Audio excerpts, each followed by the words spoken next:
Strength defines worth, power determines survival. That's what the Iron Pack elders whispered to Carol since she could walk. But when you're born without a wolf in a world that worships the beast within, you learn that mercy is just another word for weakness, and weakness earns you a place at the executioner's block. The morning Carol was sentenced to die, the sky wept crimson. Not metaphorically, the dawn actually bled red across the horizon, as if nature itself recoiled from what was about to happen. She stood in the center of the pack's stone circle, wrists bound with silver chains that burned against her skin, surrounded by hundreds of wolves who'd once called her sister. Now they called her abomination. Carol Ashford. Alpha Donovan's voice boomed across the clearing, each word a hammer strike against her chest. You stand accused of the highest crime our kind can commit, existing without the blessing of the moon goddess. You are wolfless, you are broken, and broken things have no place in the Iron Pack. Carol's knees trembled, but she refused to fall. Not yet, not in front of them. Chapter 1. The Wolfless Outcast. The first time Carol realized she was different, she was 7 years old. It was the night of the awakening ceremony, when all wolf pups felt their beasts stir for the first time. The entire pack had gathered in the sacred clearing, watching as one by one, children her age felt the first tremors of transformation, eyes flashing amber, claws extending. The euphoric rush of connection to something primal and powerful. Carol had stood in the center circle for 3 hours, waiting for something, anything, to happen. Nothing did. Her mother, Elena, had gripped her shoulders so tightly it left bruises. Focus, Carol. Reach deeper. Call to your wolf. She's there. She has to be there. But there was only silence. An empty space where everyone else felt a living, breathing presence. By midnight, even her mother had stopped trying. The pack's healer, old Mother Rena, had examined her with increasingly desperate methods, herbs that made her vomit for days, rituals that left scorch marks on her skin, prayers to the moon goddess that went unanswered. I'm sorry, Rena had finally said, her voice heavy with something that sounded like grief. The child has no wolf. She is incomplete. That was the kindest word anyone used. Her twin sister, Lissa, had awakened a pure silver wolf that same night. Beautiful, powerful, everything Carol was not. Within a year, Lissa stopped acknowledging Carol in public. Within 2, she joined the other pack children in their cruel games. Wolfless freak, they'd chant, circling her like predators around wounded prey. The moon goddess rejected you. Even your own beast didn't want you. Carol learned to endure. She became invisible, a ghost haunting the edges of pack life. While other children trained in combat and hunting, she worked in the kitchens, scrubbing pots until her fingers bled. While they ran wild under the full moon, howling their joy to the sky, she locked herself in her room and pressed her hands over her ears, trying to drown out the sound of the belonging she'd never know. But she survived. For 18 years she survived. Until 3 days ago, when everything changed. It started with missing livestock. 3 sheep found torn apart at the northern border, their bodies mangled in a way that suggested a rogue wolf attack. Then a traveling merchant reported seeing a pale creature lurking near the trade routes at night. The pack went on high alert. Patrols doubled, tensions rose. Then Lissa's mate, Garrett the alpha's son and heir, was found unconscious near the river, claw marks raking his chest, barely alive. When he woke, delirious with fever, he said one word, Carol. The pack exploded into chaos. Impossible. Carol had gasped when the guards dragged her before the Alpha's council. I don't have a wolf. How could I? Perhaps that's exactly why, Alpha Donovan had interrupted, his eyes cold as winter stone. Perhaps your twisted nature has corrupted you into something worse than wolfless, something that attacks in the shadows, driven by jealousy and spite. I would never. Garrett and I have barely spoken in years. Jealousy needs no conversation. Lissa had stepped forward, tears streaming down her perfect face. You've always hated me for having what you lack. Now you've tried to destroy what I love. The words hit harder than any physical blow.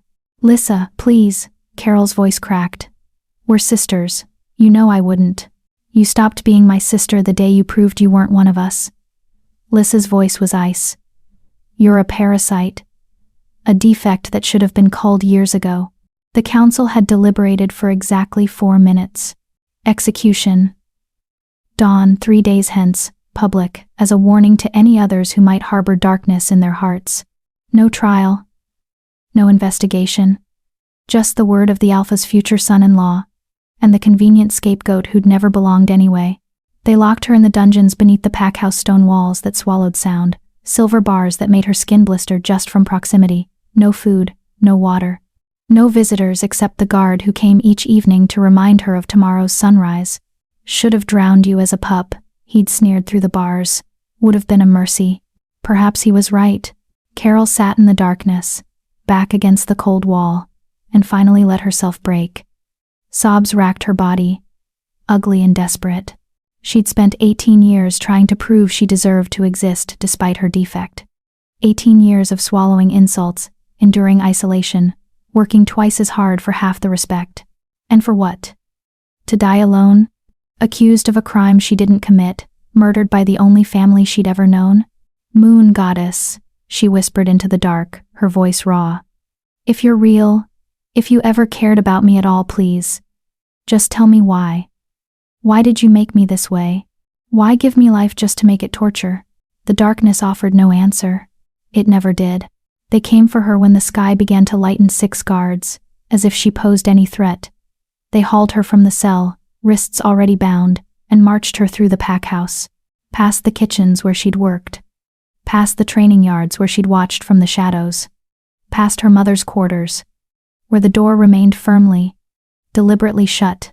Elena hadn't visited, hadn't spoken a single word in Carol's defense. Her own mother had chosen silence, and somehow that hurt worse than the death sentence. The stone circle was already packed when they arrived. Hundreds of wolves, all there to watch the broken thing finally break completely. Carol searched the crowd for a single friendly face, one person who might question this madness. There were none. Even old Mother Rena stood with her lips pressed tight, eyes averted. The few pack members who'd shown Carol small kindnesses over the years, a gentle word here, a shared meal there, now looked through her as if she'd already ceased to exist. Only one person watched her with something other than contempt or indifference. Alpha Donovan's younger brother, Darius, stood at the edge of the circle. His silver eyes met hers for just a moment, and something flickered in their depths. Regret? Doubt? Before he looked away. It didn't matter. One person's doubt wouldn't save her. Carol Ashford, Alpha Donovan began his speech, and Carol forced herself to listen even as her heart tried to pound its way out of her chest. You stand accused of the highest crime our kind can commit, existing without the blessing of the moon goddess. You are wolfless. You are broken. And broken things have no place in the Iron Pack. I'm innocent, Carol said, hating how her voice shook. I never hurt Garrett. I never hurt anyone. Your existence hurts us all. Lissa stepped forward, playing her role perfectly. The grieving mate. The protective sister who'd finally had enough. You're a reminder that even the moon goddess makes mistakes. That our bloodlines can produce failures. The crowd murmured agreement. Please. Carol tried one last time, looking at her mother in the crowd. Mom, you know me. You raised me. Tell them I'm not capable of this. Elena's face remained stone. She said nothing. The sentence is death, Alpha Donovan declared. By silver blade through the heart, as is tradition for traitors and rogues. Do you have any final words? Carol looked at the sky, that bleeding crimson dawn, and something inside her cracked open, not broke opened, like a door she'd never known existed suddenly swinging wide. I forgive you, she said quietly, and meant it. All of you. For making me believe I was worthless. For teaching me to hate myself. For deciding I didn't deserve to live simply because I didn't fit your definition of normal. She met Lissa's eyes. I forgive you most of all, sister, because you'll have to live with this moment for the rest of your life, and I won't. Something flickered in Lissa's expression, guilt perhaps, or shame, but it vanished quickly. Execute her, Alpha Donovan commanded. Now. The executioner stepped forward, a mountain of a man named Thorn, carrying a silver blade that gleamed in the dawn light. He positioned himself behind Carol, raising the blade above his head. Carol closed her eyes. At least it will be quick, she thought. At least the pain will finally. The blade descended, and something inside, Carol screamed. Chapter 2. The Awakening. The blade never touched her. One moment, Carol was bracing for the killing blow, silver flashing in the crimson dawn. The next, the world exploded into white light, so brilliant it burned away thought itself. Power erupted from somewhere deep in her core, not the empty silence she'd lived with for 18 years, but a roaring inferno of pure energy that felt like lightning and starlight, and the fury of 1,000 storms compressed into a single, devastating moment. Carol's eyes snapped open, glowing silver white, and she screamed. But it wasn't her voice that tore from her throat. It was something older, wilder, something that had been sleeping in the deepest parts of her soul, waiting for this exact moment to wake. The silver chains shattered like glass. The executioner's blade melted in his hands, molten silver dripping onto the stone as he stumbled backward, terror replacing his cold efficiency. And Carol's body began to change. Bones cracked and reformed with sounds like breaking thunder. Her skin rippled, sprouting fur that wasn't just white, it was luminescent, glowing with an inner light that cast shadows backward. Her spine arched, extending, reshaping. Her face elongated into a muzzle filled with teeth that gleamed like polished silver. The transformation took seconds but felt like eternity, every cell in her body rewriting itself, becoming something the Iron Pack had never seen before. When it was done, Carol stood on 4 legs in the center of the execution circle, and the entire pack recoiled in unified shock. She was massive, larger than even the Alpha's wolf form, standing nearly 6 feet at the shoulder.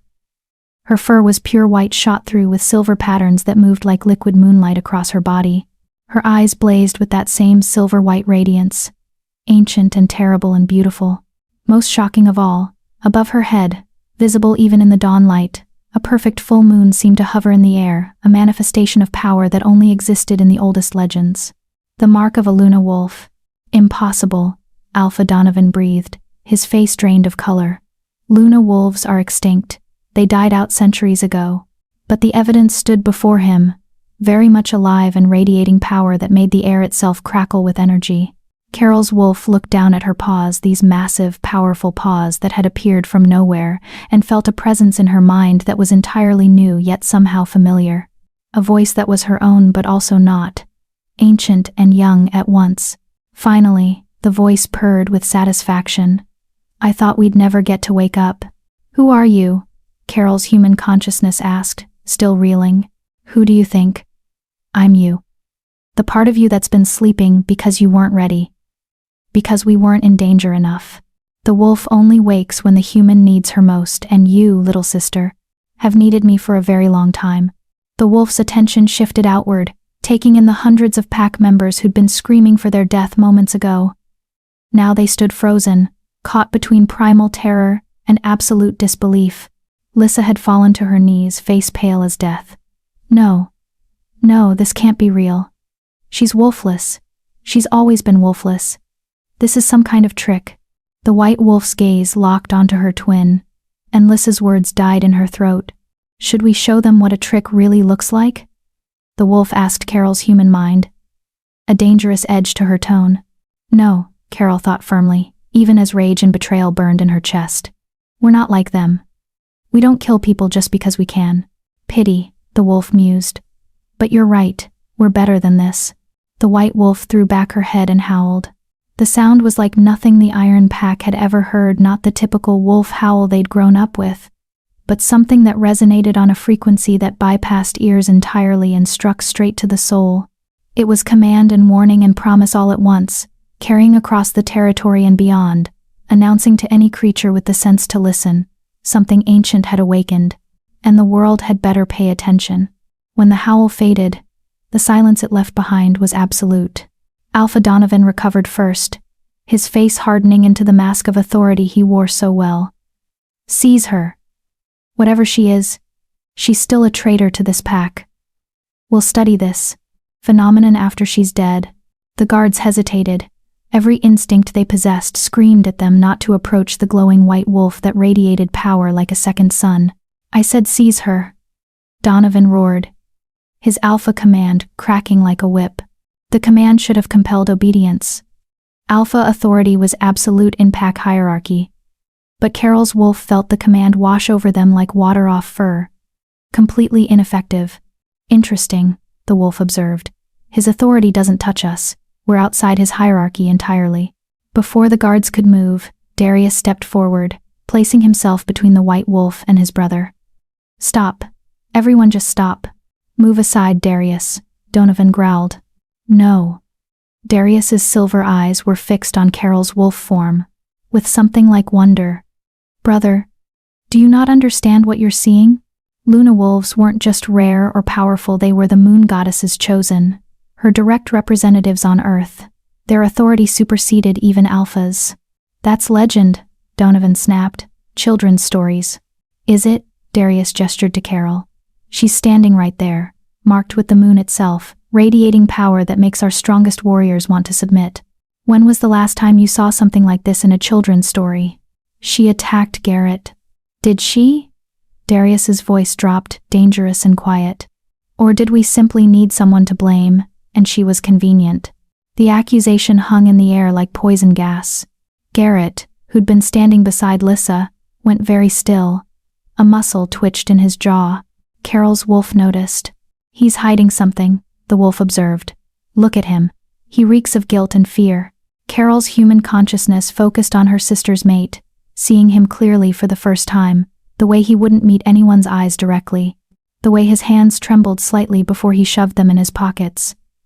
The way he positioned himself slightly behind Lissa, as if using her as a shield. "What did you do, Garrett?" Carol wondered. But before she could pursue that thought, old Mother Rena pushed through the crowd, moving with surprising speed for someone her age. She approached the white wolf without fear, eyes wide with something between terror and reverence. "Blessed moon," she whispered, dropping to her knees. "I've lived 87 years, and I never thought I'd see this with my own eyes." "Mother Rena, get back," Donovan started. "Be silent, boy." Rena snapped with an authority that actually made the alpha flinch. "You were about to execute a Luna wolf. Do you have any concept of what that would have brought down upon this pack?" "She was wolfless. She was dormant," Rena corrected sharply.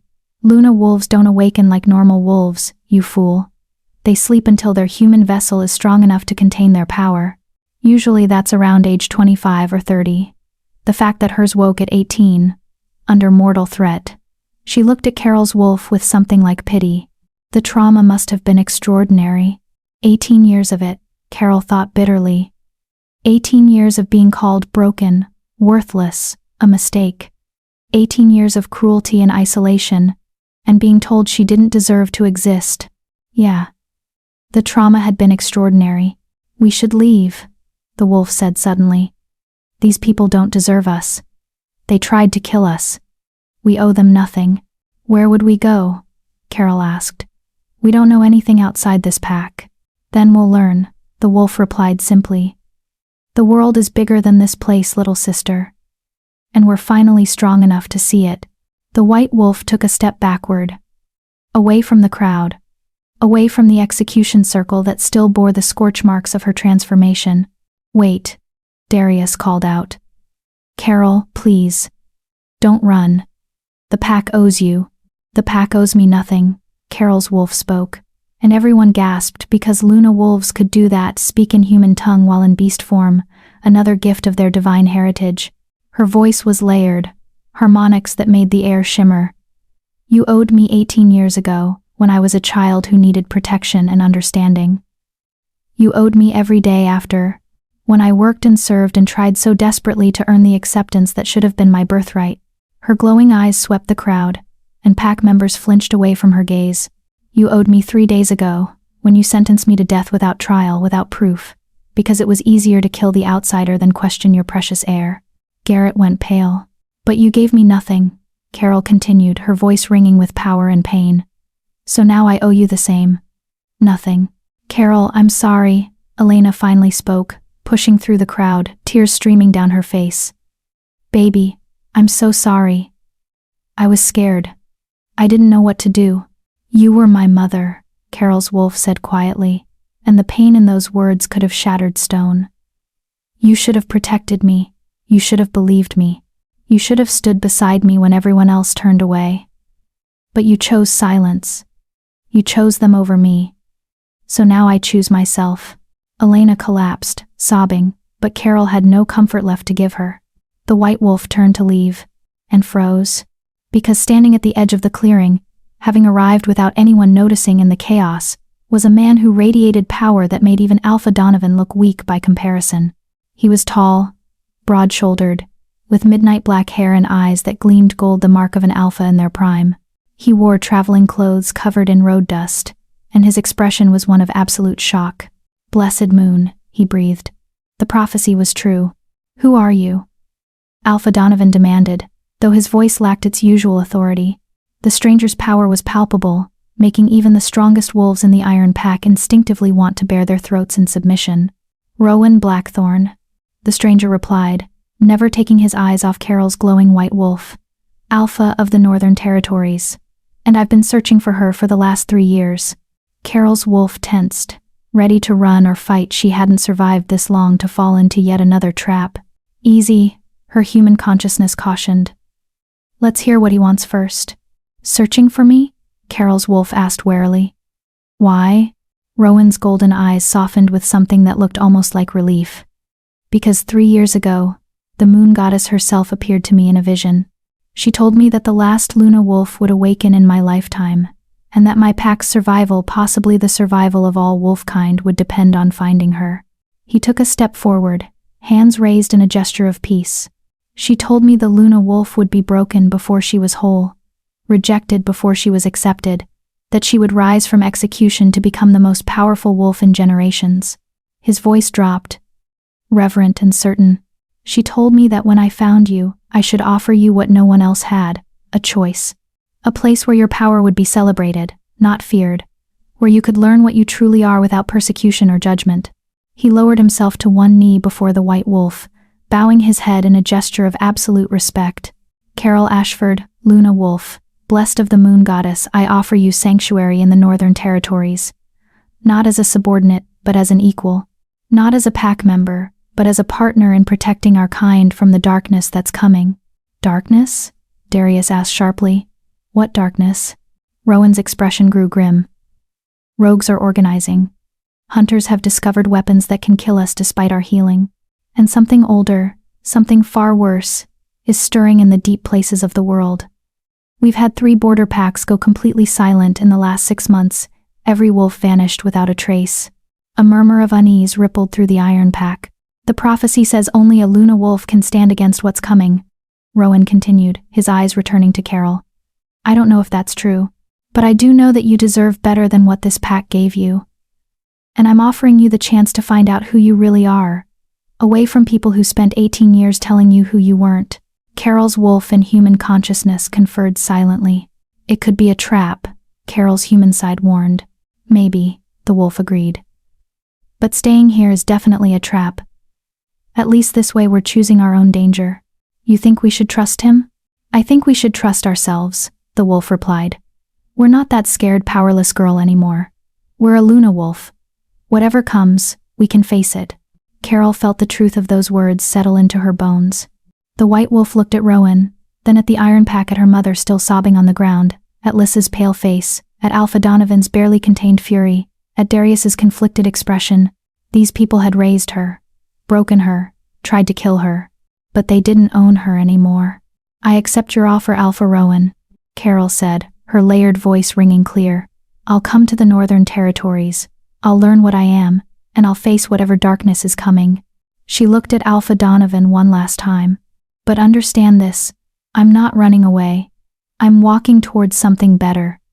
And if your pack faces trouble in the future, don't expect the wolf you tried to execute to come save you." Rowan stood, a slight smile crossing his face. "Then we should leave before anyone decides to do something stupid, like try to stop you." "They're welcome to try," Carol's wolf said with a flash of silver teeth. No one moved. The white wolf padded toward Rowan, and the crowd parted like water before a ship's prow. As she passed her mother, Elena reached out a trembling hand. "Carol, please. I love you, I always loved you." "Not enough," Carol said simply, and kept walking. When she reached Rowan, he shifted smoothly into his own wolf form, a massive black beast with those golden eyes, powerful but noticeably smaller than Carol's Luna form. Together, they turned toward the forest beyond the pack territory. "Carol, wait," Darius called out. If you're right about Garrett, if he framed you, I'll find the truth. I promise you that. Carol's wolf paused, looking back. Then you're a better wolf than your brother, Darius. Good luck with that. And with those final words, the white Luna wolf and the black alpha disappeared into the trees, leaving chaos and confusion and the smoking ruins of everything the Iron Pack thought they knew about the world. In the execution circle, Garrett watched them go, and his hands wouldn't stop shaking. Because 3 nights ago, when he'd been attacked, he hadn't been alone in those woods. And the creature that had actually clawed him, the one with the mangled silver fur and the scent of dark magic and death, had whispered something in his ear before vanishing. Tell anyone what you really saw, pup, and we'll come back for your mate. Stay silent, blame the convenient scapegoat, and your pretty little Lissa lives. Choose. So Garrett had chosen silence. Had chosen to let an innocent girl die to save the one he loved. He'd thought it was over. But as he watched the most powerful wolf he'd ever seen disappear into the forest, power radiating from her like a second sun, Garrett realized with cold, creeping horror that it was only just beginning. Whatever was hunting in the darkness, it had wanted Carol dead before she could awaken. They'd failed. And now a Luna wolf walked the earth for the first time in 300 years.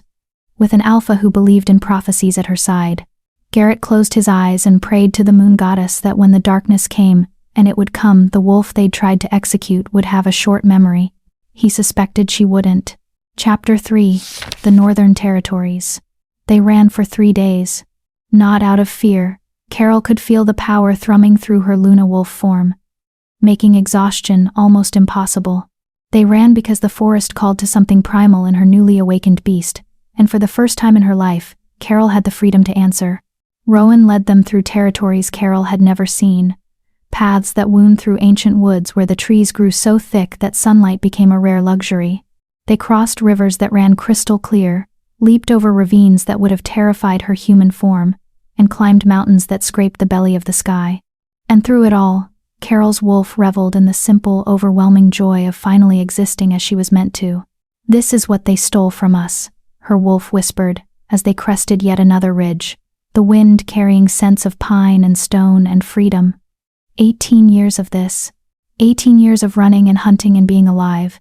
We're alive now, Carol's human consciousness replied, and felt her wolf's fierce agreement. They stopped only briefly to rest and hunt, and hunting, Carol discovered, came as naturally to her Luna form as breathing. Her senses were so sharp she could track a rabbit's heartbeat from 100 yards away. Her speed made catching prey almost embarrassingly easy, and her wolf's instincts guided her through the kill with efficient, respectful precision. We thank you for your sacrifice, her wolf murmured, to each creature they took, an ancient prayer that rose unbidden. May your spirit run free in the moon goddess's eternal hunt. Rowan watched her with those calculating golden eyes, but he asked no questions, made no demands. He simply led, and let her follow at her own pace. On the afternoon of the 3rd day, they finally crossed into the Northern Territories.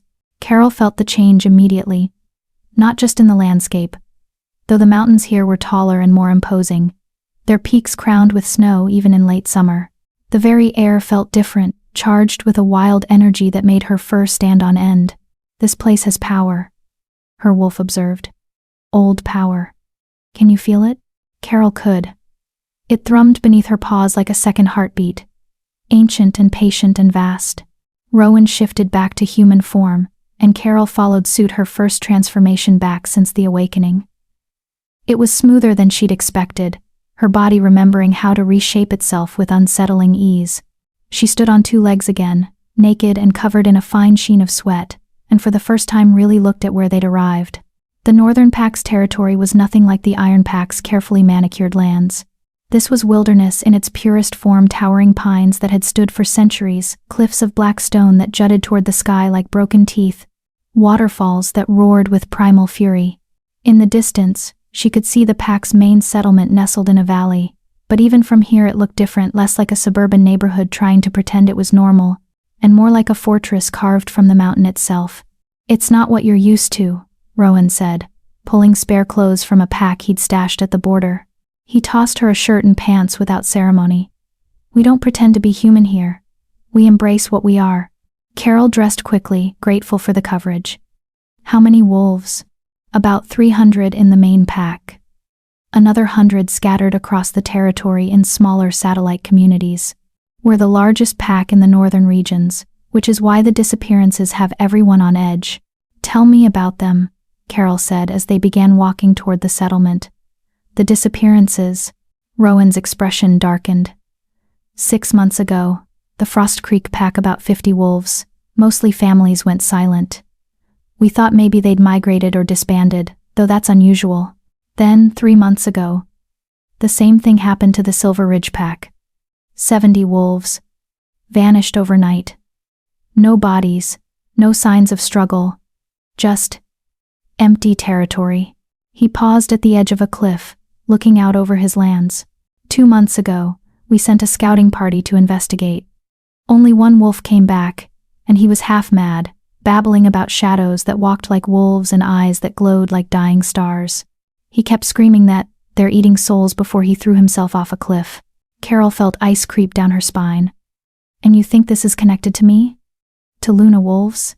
The moon goddess's vision was clear, Rowan said quietly.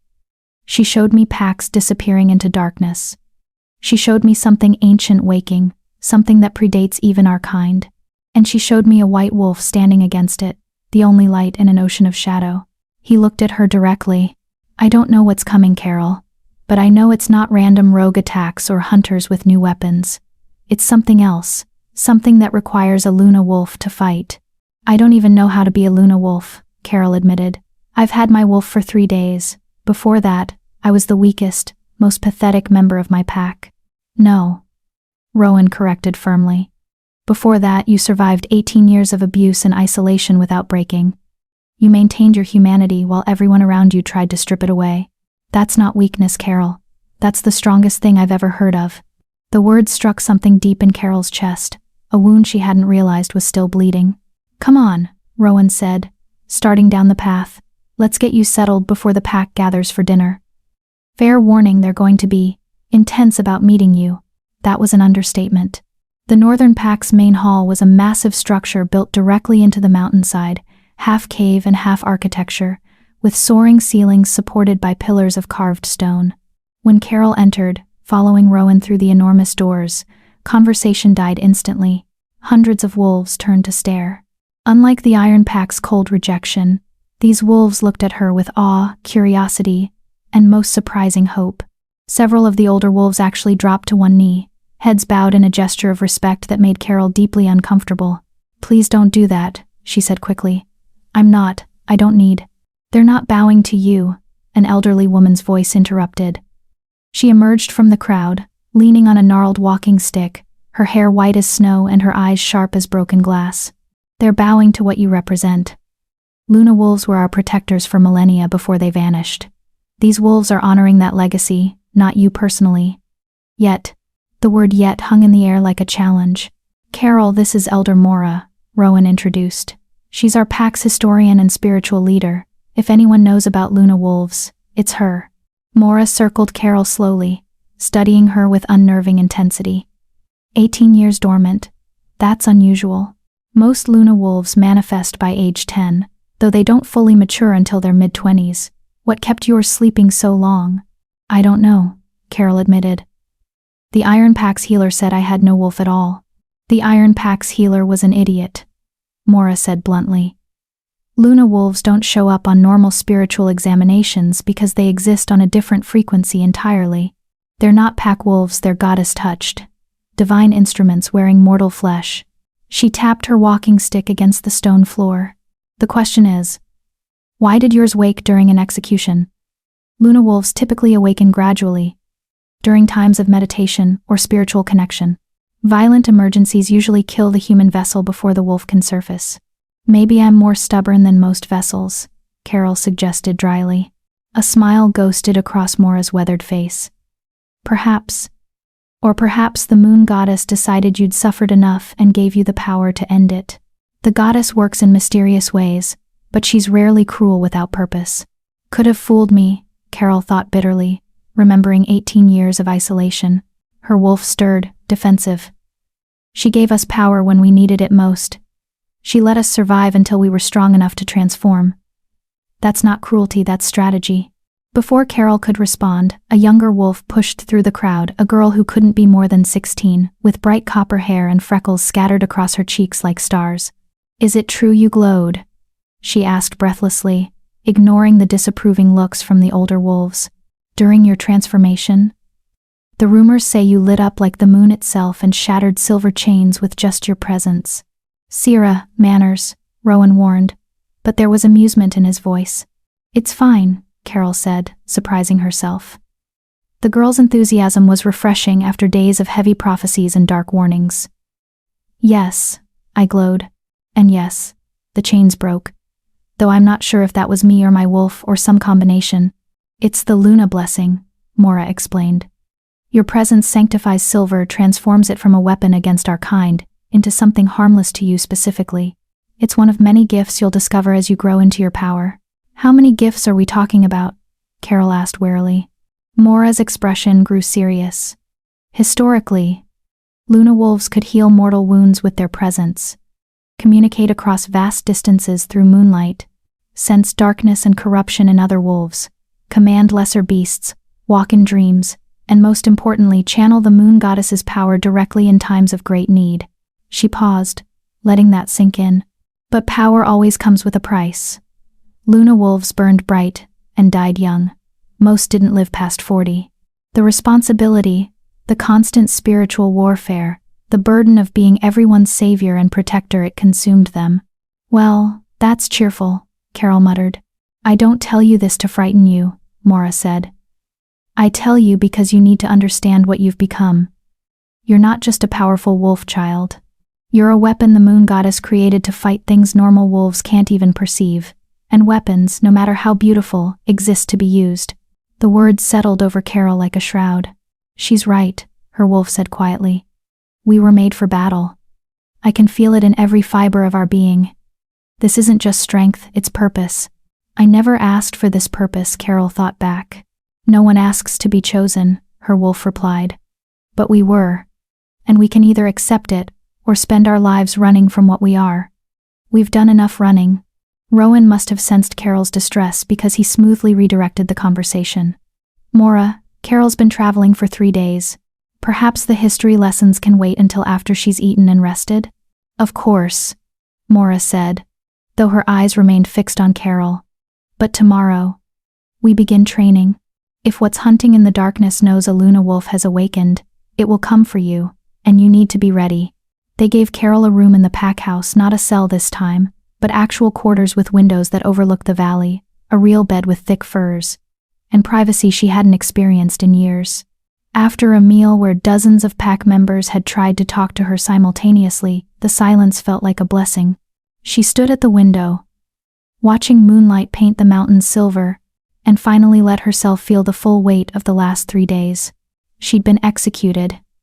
She'd awakened as a creature of legend. She'd abandoned the only home she'd ever known. And now she was supposed to save wolfkind from some undefined darkness, while learning to use powers she didn't understand. "Overwhelming," she thought to her wolf. "Terrifying," the wolf agreed. "But also, exciting? For the first time we have a purpose beyond just surviving. We matter. We always mattered," Carol insisted. "Did we?" the wolf challenged gently. "Or did we just tell ourselves that to make the pain bearable?" Carol didn't have an answer. A knock at the door interrupted her spiraling thoughts. She opened it to find Rowan standing there, 2 cups of something steaming in his hands. "Thought you might need this," he said, offering her one. "It's chamomile tea with honey. Helps with the post-transformation jitters." Carol accepted it gratefully, surprised by the thoughtfulness. "Thank you." They stood in awkward silence for a moment before Rowan spoke again. "I know this is a lot. I know you didn't choose any of this. And I know I'm asking you to trust strangers about a prophecy you have no reason to believe is real." He met her eyes, and his expression was open, honest. "But I want you to know, you're safe here. Not as a weapon or a tool or a prophesied savior. Just as Carol, a wolf who's been through hell, and deserves a chance to figure out who she is without everyone telling her who she should be." The words cracked something open in Carol's chest. "Why?" she asked, her voice rough. "Why do you care? You don't know me." For all you know, the Iron Pack was right. And I'm dangerous. Because 3 years ago, the moon goddess showed me more than just the prophecy, Rowan said quietly. She showed me your life. Every moment of cruelty, every instance of rejection, every time you begged for acceptance that never came. She showed me a child who deserved better and got nothing. His jaw tightened. She told me that if I found you, I needed to give you what no one else had. A choice. So here it is, you can train with Mora, learn your powers, face whatever's coming. Or you can rest, heal, figure yourself out, and decide later. Either way, you have a home here for as long as you want it. Carol stared at him, searching for the catch, the hidden agenda, the inevitable betrayal. She found nothing but sincerity. I'll train, she heard herself say, not because of the prophecy, or because I think I'm special, but because, for 18 years, I was powerless, and I never want to feel that way again. Rowan nodded slowly.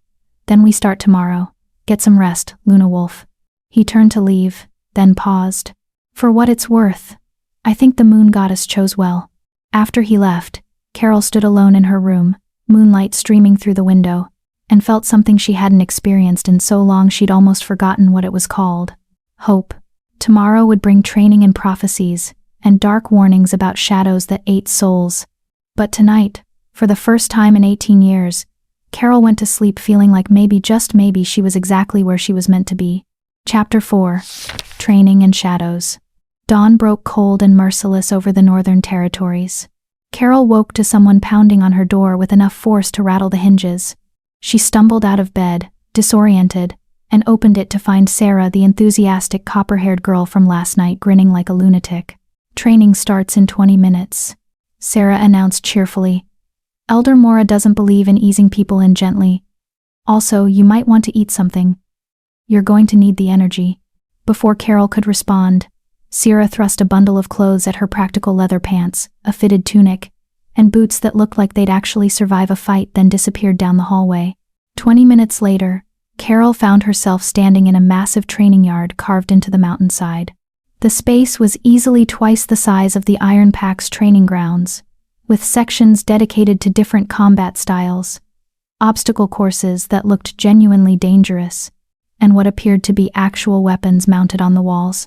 Mora waited in the center, looking far too alert for someone who had to be at least 70 years old. You're late, Mora said as Carol approached. I didn't know the exact. Excuses are for wolves who haven't learned that seconds matter in combat. If something attacks you, it won't wait for you to finish breakfast and find the right outfit. Carol bit back a retort. Patience, her wolf counseled. She's testing us. Now then, Mora continued, circling Carol like a predator evaluating prey. What do you know about Luna wolves? That they're extinct, that they were powerful, that apparently I am one. Useless answers, Mora said dismissively. Luna wolves weren't just powerful, they were the moon goddess's direct agents on Earth. They existed to maintain balance, to fight corruption, and to protect wolfkind from threats both external and internal. She stopped directly in front of Carol. But their greatest strength was also their greatest weakness. They could sense darkness in others, feel it like a physical presence, which meant they lived constantly aware of every lie, every cruelty, every moment of corruption around them. It drove most of them mad. That sounds terrible, Carol said. It was. Which is why Luna wolves required extensive mental training alongside their physical gifts. You're not just learning to fight, child. You're learning to survive with powers that could easily destroy your sanity. Mora gestured to the training yard. We'll start simple. Shift to your wolf form. Carol reached for that place inside herself where her wolf lived, and the transformation came instantly, far smoother than she'd expected. One moment she was standing on 2 legs, the next she was on 4, her white fur gleaming in the morning light. That was easier, her wolf observed with satisfaction. Several pack members training nearby stopped to stare. Even after 3 days, the sight of a Luna wolf apparently demanded attention. Good, Mora said, seemingly unbothered by the massive glowing wolf now towering over her. Now, I want you to extend your senses, not just smell and hearing deeper. Feel the energy of everything around you. The stone beneath your paws, the air moving through the valley, the life force of every creature nearby. Carol tried. She focused, reaching out with senses she barely understood, and immediately gasped as the world exploded into overwhelming sensation. She could feel everything. The heartbeat of every wolf in the training yard, each one a unique rhythm. The ancient patience of the stone mountains. The wild chaos of wind and water. The small, bright sparks of birds and rabbits and insects moving through the territory. And deeper, darker, something that pulsed with wrongness at the very edge of her perception. It was too much. Carol stumbled, whimpering, trying to shut it all out. Focus, Mora commanded sharply. Don't try to process everything at once. Choose one thing. Lock onto it. Master it before moving to the next.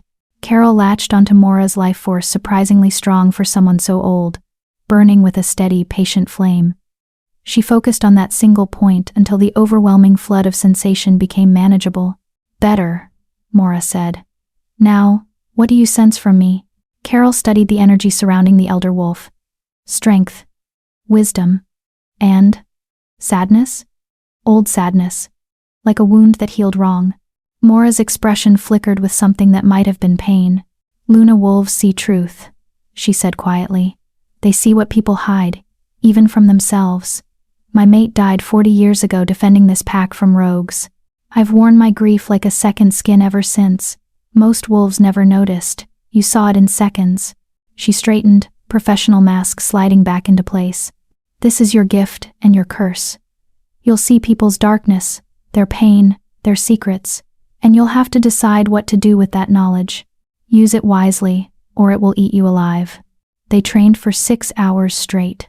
Mora pushed Carol through exercises that left her gasping, learning to filter her expanded senses, to shift between forms rapidly, to channel her Luna energy into focused bursts rather than constant radiation. By midday, Carol was exhausted in ways she'd never experienced, every muscle screaming and her mind feeling scraped raw. That's enough for today, Mora finally said. Rest. Tomorrow we'll work on combat applications.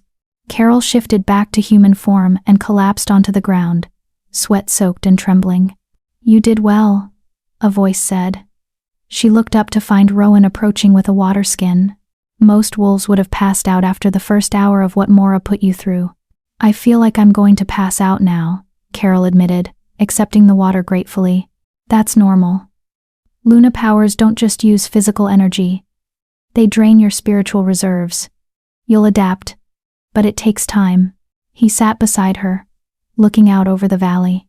There's something I need to tell you, Rowan said, his tone shifting serious. We received word this morning. Another pack has gone silent. The Mountain Ridge community, 37 wolves, including 12 children. Carol's exhaustion evaporated, replaced by cold dread. When? 3 nights ago. Same pattern, no bodies. No signs of struggle, just empty territory. That makes 4 packs in 6 months, Carol. Whatever this is, it's accelerating. Do you have any idea what's actually causing it? Rowan's jaw tightened.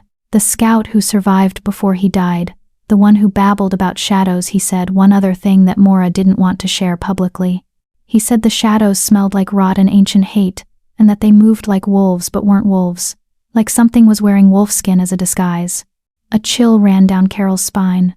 What could do that? I don't know. But Mora thinks she might have found something in the old texts. She wants to show us tonight, after dinner. Something about devourers from the First Age. Before Carol could ask more, Sarah came bounding over, practically vibrating with excitement. Carol, some of us are going on a hunt this afternoon, nothing serious, just rabbits and maybe a deer for tonight's meal. Want to come? It'll be fun, and way less intense than training with Mora. Carol looked at Rowan, who shrugged. Could be good for you. Clear your head. Get to know some pack members in a less formal setting. Okay, Carol agreed, surprising herself. A hunt sounds nice. Actually, Sarah squealed with delight. Perfect, we leave in an hour. I'll introduce you to everyone. As Sarah bounced away, Rowan stood and offered Carol his hand, pulling her to her feet. Be careful out there, he said. Even routine hunts can surprise you in this territory. And Carol, keep your senses open. If you feel anything wrong, anything dark, run. Don't try to fight it alone. Why do I get the feeling you're not just talking about regular predators? Because I'm not, Rowan said grimly. 4 packs didn't vanish because of bad luck. Something is hunting us. And if it knows a Luna wolf has awakened. He didn't finish the thought. He didn't need to. An hour later, Carol stood at the forest's edge with 5 other wolves, Syrah, 2 males named Finn and Dax, and 2 females, River and Ash.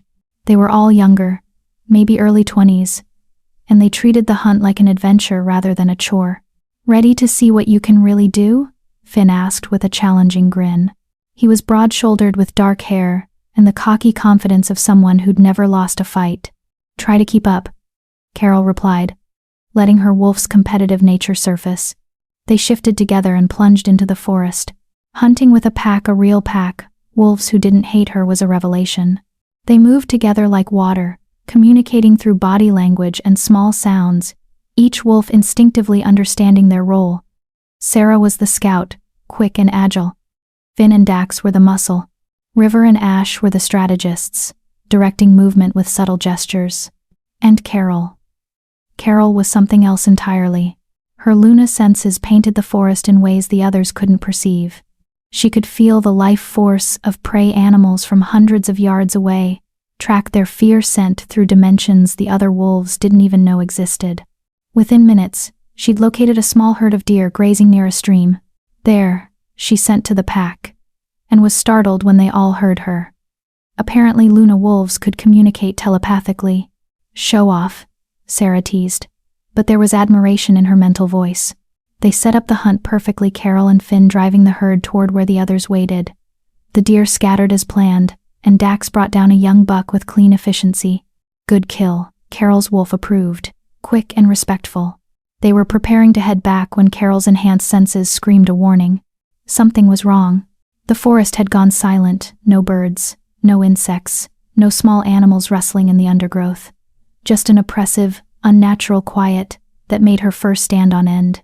Everyone stop, Carol commanded, her mental voice sharp with urgency. The other wolves froze, sensing her alarm. What is it? Finn asked. I don't know. But something's... The darkness hit like a physical wave. It erupted from the trees ahead, not shadows in the normal sense, but corruption made manifest, thick and oily and wrong. Carol could see it with her Luna sight. Twisted energy that moved like smoke but felt alive, malevolent, hungry. And within the darkness, shapes that looked almost like wolves but weren't. Their eyes glowed with sickly green light, their forms constantly shifting as if they couldn't quite hold solid shape. Run, Carol ordered. Now. The pack didn't hesitate. They bolted, leaving their kill behind, racing back toward pack territory with the shadow things in pursuit. But Carol could feel them gaining, could sense their hunger reaching out like grasping hands. They were faster than normal wolves, tireless, driven by something beyond mortal need. One of them lunged for Sarah, jaws opening impossibly wide, and Carol's Luna instincts took over. She wheeled around, placing herself between Sarah and the shadow wolf, and roared. The sound wasn't just noise, it was power made audible, Luna energy weaponized into pure force. The shadow wolf recoiled, screaming in a voice that sounded like breaking glass and dying stars. Where Carol's roar touched it, the darkness burned away, revealing nothing underneath. It wasn't a creature wearing darkness. It was darkness, given form and purpose. Keep running, Carol commanded the others. I'll hold them. We don't leave pack behind. Finn snarled back. I'm not pack yet, I'm Luna Wolf, Carol snapped. This is what I'm for. Now go. The authority in her voice was absolute. The others ran. Carol faced the approaching shadow wolves alone, her white fur blazing with moonlight even in broad daylight. There were 5 of them now, circling, testing her defenses. Well, her wolf said grimly. Guess we're finding out what Luna wolves can do in combat. Any suggestions? Don't die. That would be embarrassing. The shadow wolves attacked as one, and Carol discovered that sometimes, the most powerful weapon wasn't tooth or claw. It was light. Chapter 5, Light Against Darkness. Light erupted from Carol's body like a detonation. It wasn't a conscious choice, pure instinct, her Luna wolf responding to mortal threat with the only weapon that mattered against creatures made of living darkness. Silver-white radiance exploded outward in a sphere, and where it touched the shadow wolves they screamed. The sound was unholy, like metal tearing, like children crying, like every nightmare Carol had ever had given voice.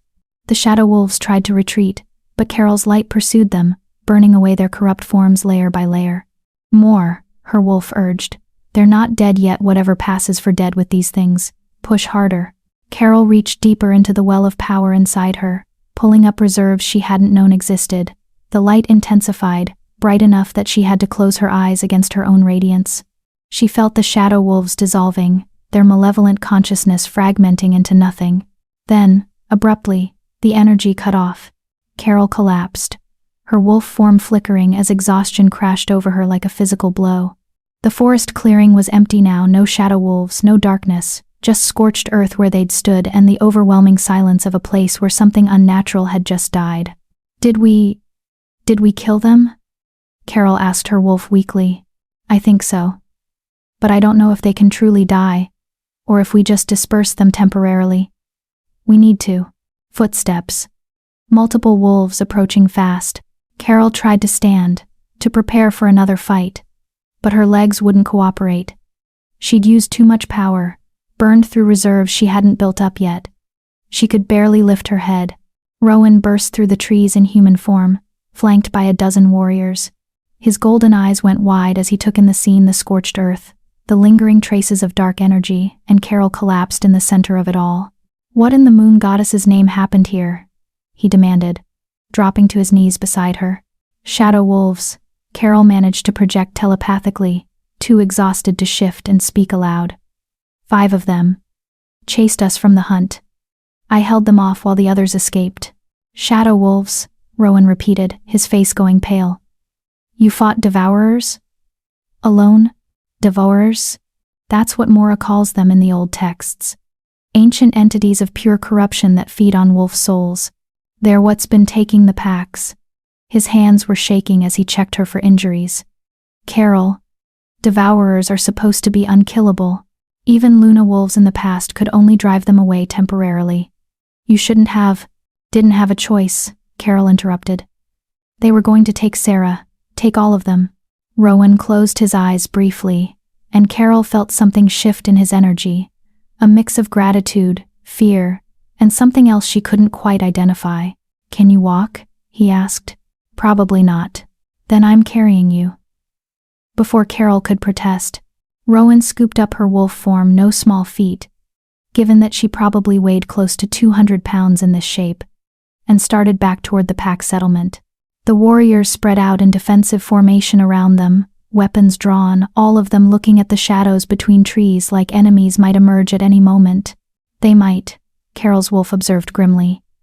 If there were 5 here, there could be dozens, hundreds. And now they know we're here. Did you feel it? Carol asked. Right before they attacked? The way they focused on me specifically, like they recognized what I was? Yes. They weren't just hunting randomly, they were hunting us. The implications were terrifying. They assembled everyone in the main hall, the entire pack, no exceptions.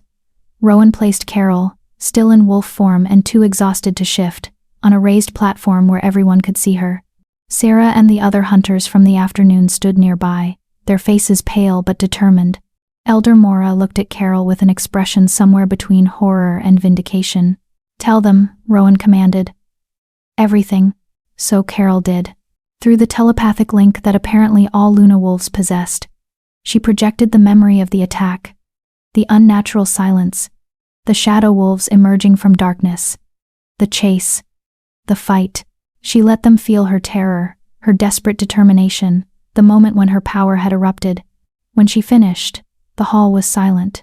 Finally, Mora spoke. I was right, she said heavily. They're back. After 3 centuries, the devourers have returned. What are they? A voice from the crowd called. Where do they come from?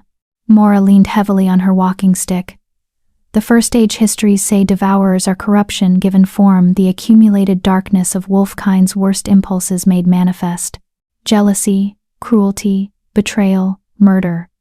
All the sins we commit against each other, they feed on and grow stronger. She gestured to Carol. Luna wolves were created specifically to fight them. Divine light against profane darkness.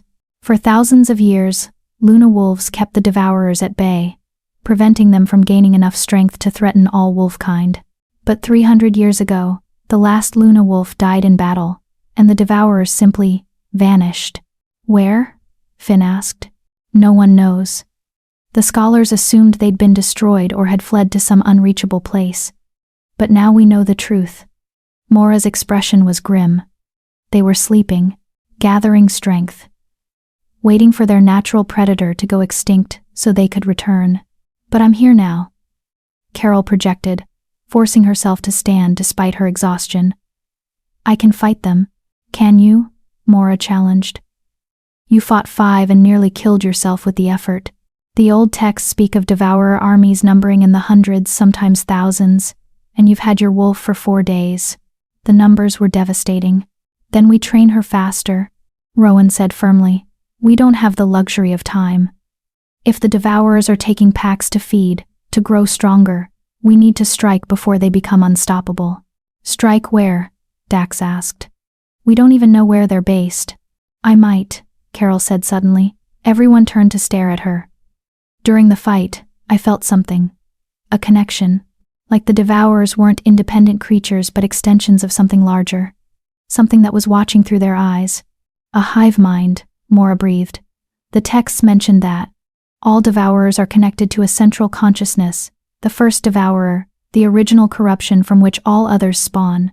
If we can find it, Rowan said slowly, if we can destroy the source, the spawn should die with it, Mora finished. In theory, but the first devourer would be unimaginably powerful. It would take a Luna wolf, Carol completed. That's why the moon goddess sent the prophecy. That's why she let me suffer for 18 years until I was strong enough to awaken. She was preparing me for this. The realization settled over her like a mantle, heavy, inescapable, terrifying. She wasn't just some random girl who'd gotten lucky.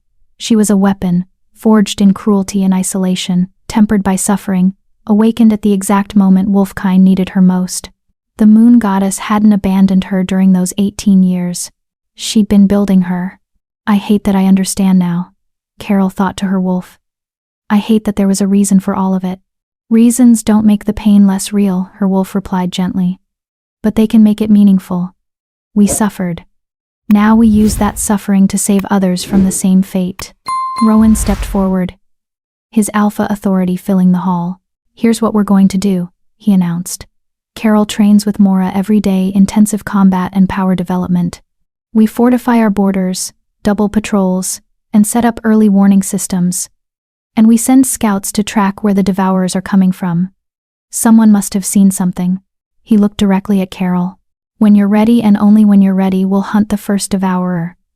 We'll end this threat permanently.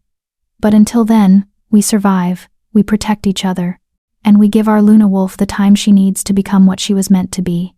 The pack erupted in howls of agreement, not of submission, but of unity. These wolves were choosing to fight, choosing to believe in a prophecy in a girl they'd known for less than a week. It should have felt like pressure. Instead, it felt like belonging. This is what pack was supposed to be, Carol realized. Not people telling you who you should be, but people believing in who you could become. Rest tonight, Mora told Carol as the assembly dissolved. Tomorrow, we begin real training. Not the basics I showed you today, actual combat preparation. It won't be pleasant. I haven't had pleasant in 18 years, Carol replied. I can handle difficult. We'll see, Mora said, but there was approval in her eyes. Later, after she'd finally regained enough strength to shift back to human form and eat something, Carol stood on the balcony outside her room, watching the moon rise over the mountains. Somewhere out there, the devourers were gathering, feeding on stolen souls, growing stronger, preparing for war. And somewhere, in the deepest darkness, the first devourer waited the original corruption, the ancient enemy that had killed every Luna wolf who'd ever faced it. Carol should have been terrified. Instead, she felt something she'd never experienced before. Certainty. The moon goddess had spent 18 years breaking her, reshaping her, preparing her for this moment. Every cruel word, every rejection, every moment of isolation had been building toward this. She wasn't just a survivor anymore. She was a weapon, and weapons existed for one purpose: to destroy the things that threatened what they protected. Let them come, her wolf said fiercely. We're done running. We're done hiding. When they find us, they'll learn why Luna wolves are legends. Carol smiled into the darkness, her eyes glowing silver white. I survived 18 years of wolves who hated me, she whispered to the night. Some shadows won't be any harder. Behind her, unseen, Rowan watched from his own balcony and prayed she was right. Because if Carol fell, wolfkind fell with her, and the darkness would consume them all. Chapter 6. The Price of Power. Training with Mora made the previous day look like a warm-up. For 2 weeks, Carol pushed herself beyond every limit she thought she had. Dawn to dusk, sometimes later, learning to weaponize her Luna gifts in ways that left her bleeding from places she didn't know could bleed. Again, Mora commanded as Carol collapsed for the 7th time that morning. Her white fur matted with sweat and dirt. I can't, Carol gasped. There's nothing left. Then find something, Mora said without sympathy. Devourers don't care if you're tired, they don't wait for you to catch your breath. Again, Carol forced herself upright, channeling her light into a focused beam rather than an explosion. The training dummy across the yard, specially treated to resist Luna energy, glowed white-hot before finally shattering. Better, Mora conceded. But you're still broadcasting your intent 3 seconds before you attack. Against devourers, that's 3 seconds to dodge or counter. Mask your energy signature until the moment of release. How? Figure it out. I can teach you the theory. Only you can learn the execution. It was infuriating. It was exhausting. It was exactly what Carol needed. Because in those 2 weeks, she discovered something crucial. Her power wasn't just about raw strength. It was about control, precision, understanding. Luna wolves didn't win through brute force, they won through mastery over their own divine nature. The other pack members watched her train with expressions ranging from awe to concern. Sierra brought her water and encouragement. Finn sparred with her in human form, teaching her combat techniques that translated across both shapes. River and Ash helped her develop tactics for fighting multiple opponents simultaneously. And Rowan was everywhere and nowhere, watching from distances, offering quiet words of support, carrying her back to her room on the nights she literally couldn't walk. You don't have to do this, he said one evening. After a particularly brutal session, where Mora had pushed Carol until she'd vomited from spiritual exhaustion. Yes, I do, Carol replied, accepting the water he offered. 4 packs are gone, Rowan. 4 packs worth of souls consumed by darkness. If I can stop it. At what cost? Rowan interrupted. Carol, you're destroying yourself. I can see it. You barely sleep, barely eat. You're burning your life force faster than it can regenerate. Luna wolves burn bright and die young, Carol quoted Mora's words. I always knew the job came with a price, but it doesn't have to be paid all at once. Rowan's frustration finally broke through his careful control. You've been here 2 weeks, and you're already half dead. What happens when we actually face the first devourer? Will there be anything left of you to fight? Carol met his eyes. If there's not, then I'll have given everything I had. That's more than anyone ever gave me. The words hung between them, heavy with truth. Is that what you think? Rowan asked quietly. That you have to earn your worth through sacrifice? That your value is measured in how much pain you can endure? The question struck too close to wounds Carol had thought were scarring over. I think, she said carefully, that I spent 18 years as the weakest member of my pack. I think I know what it feels like to be useless, to be the one everyone has to protect or tolerate or pity. And I think I'd rather burn out as something powerful than live a long life as something weak. You were never weak, Rowan said with surprising intensity. You survived 18 years of systematic cruelty without losing your humanity. You maintained your compassion, your sense of justice, your ability to forgive. That's not weakness, Carol. That's the strongest thing I've ever witnessed. For a moment, Carol couldn't breathe. No one had ever said anything like that to her. No one had ever looked past the wolfless girl to see the person beneath. She started, then stopped, unsure what to say. Rowan seemed to realize he'd said too much. He stood abruptly. Rest.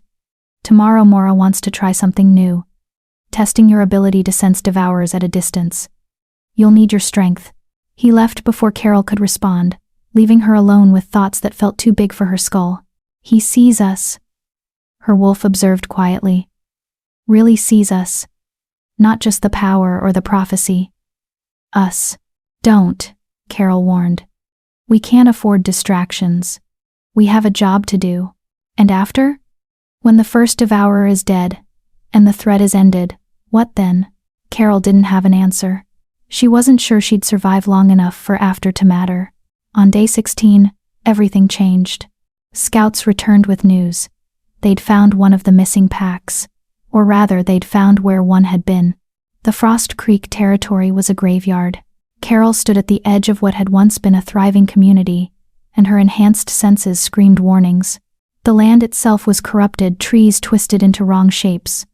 Water in the creek running black and oily, the very air tasting of rot and despair. Stay close, Rowan commanded the dozen wolves who'd accompanied them. Don't touch anything. Don't drink the water. If you feel anything wrong, any sensation of cold or dread, signal immediately. They spread out carefully, searching for clues. Carol moved through the abandoned pack house in wolf form, her Luna senses painting a picture of what had happened. She could still feel the echoes: terror, confusion, desperate last stands that meant nothing against enemies made of living darkness. They took everyone, her wolf observed, not just the warriors, children, elders, even pregnant mothers. In the main hall, Carol found scratch marks on the walls, not from claws, but from fingernails. Someone had tried to write something in their final moments. The words were barely legible, carved in panic. They wear our faces. Carol's blood went cold. Rowan, she projected. You need to see this. He arrived within seconds, and his expression grew grim as he read the message. Devourers can take the forms of wolves they've consumed. Mora had mentioned it during training, but hearing it and seeing evidence were different things. That's how they've been getting close to packs without triggering alarms. They kill a few wolves, assume their shapes, then walk right into the heart of pack territory. Which means, Finn said slowly, any of us could be devourers in disguise. The paranoia was instant and poisonous. Wolves started eyeing each other suspiciously, hands drifting toward weapons. The unity that had defined the northern pack began cracking under the weight of primal fear. Stop, Carol commanded, her Luna authority cracking through the rising panic.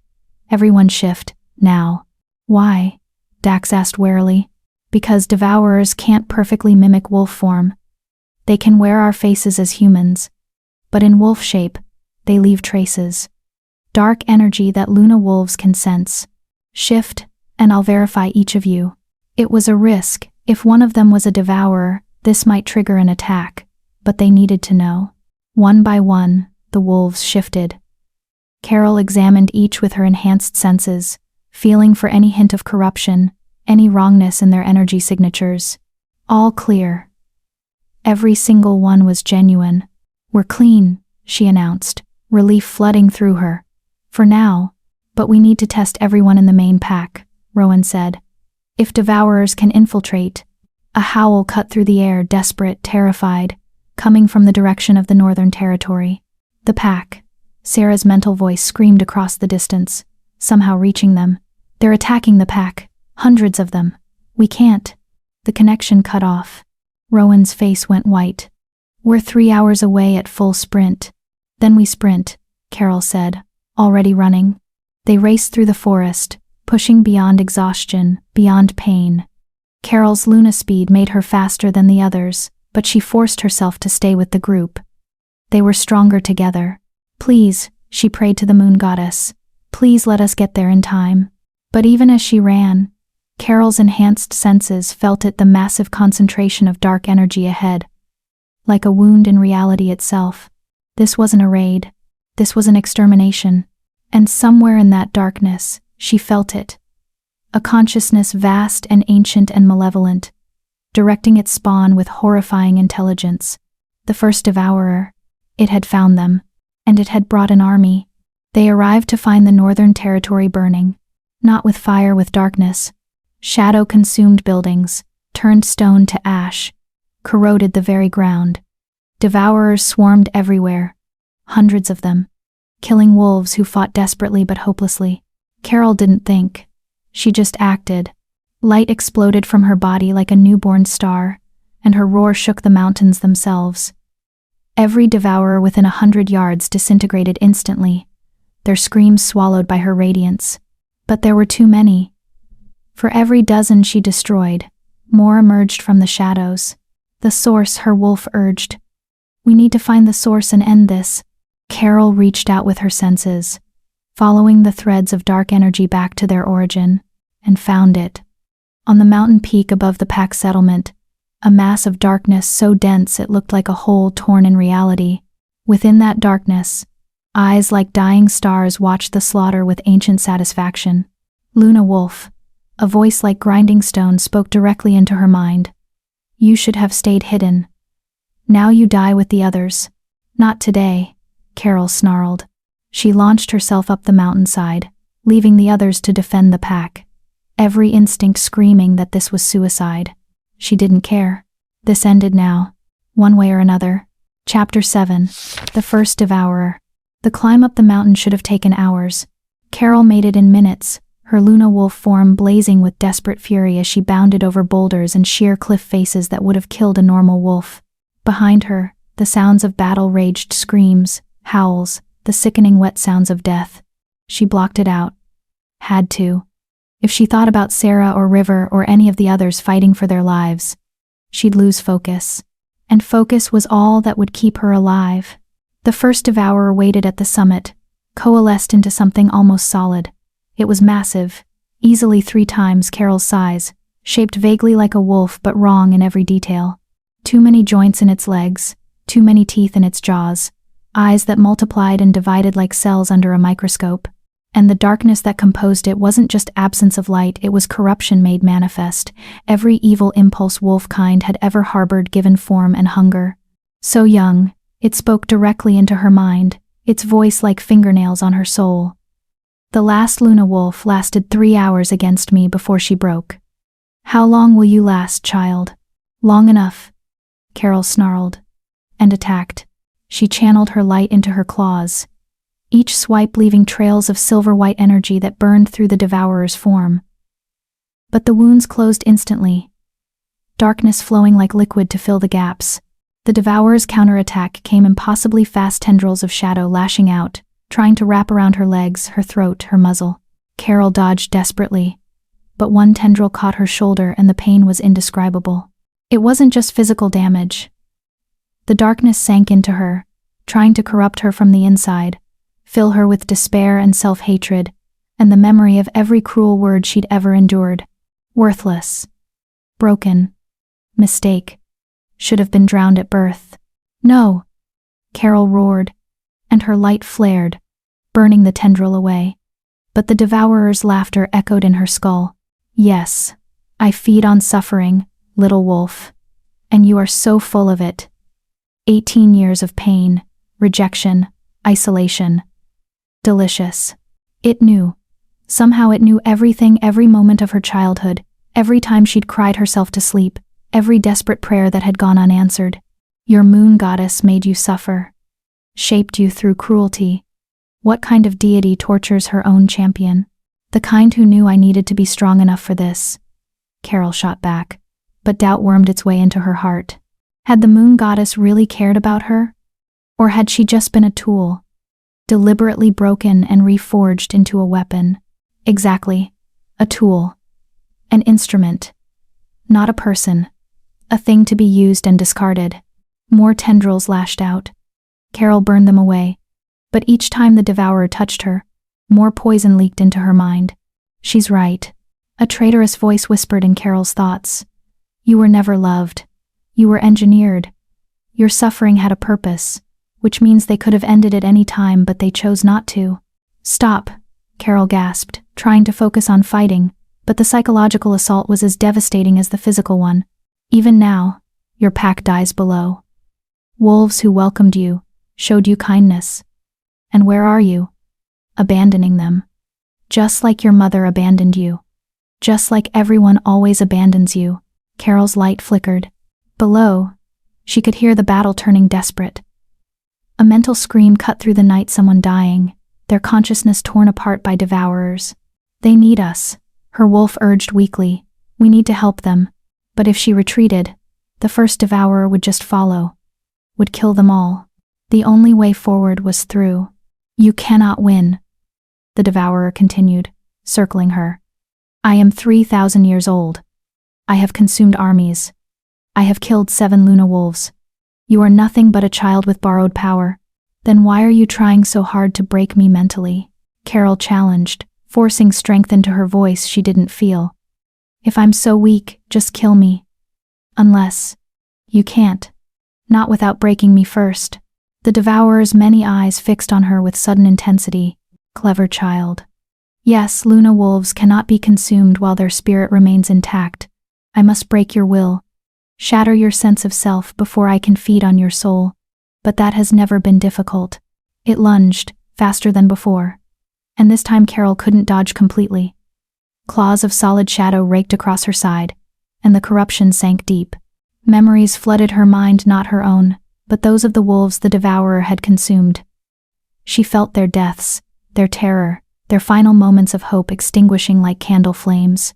She felt the last Luna wolf's death most vividly, a warrior named Thera, who'd fought for 3 hours before the devourer finally broke her spirit by showing her visions of every pack she'd failed to save. Every wolf who died because she wasn't fast enough, strong enough, good enough.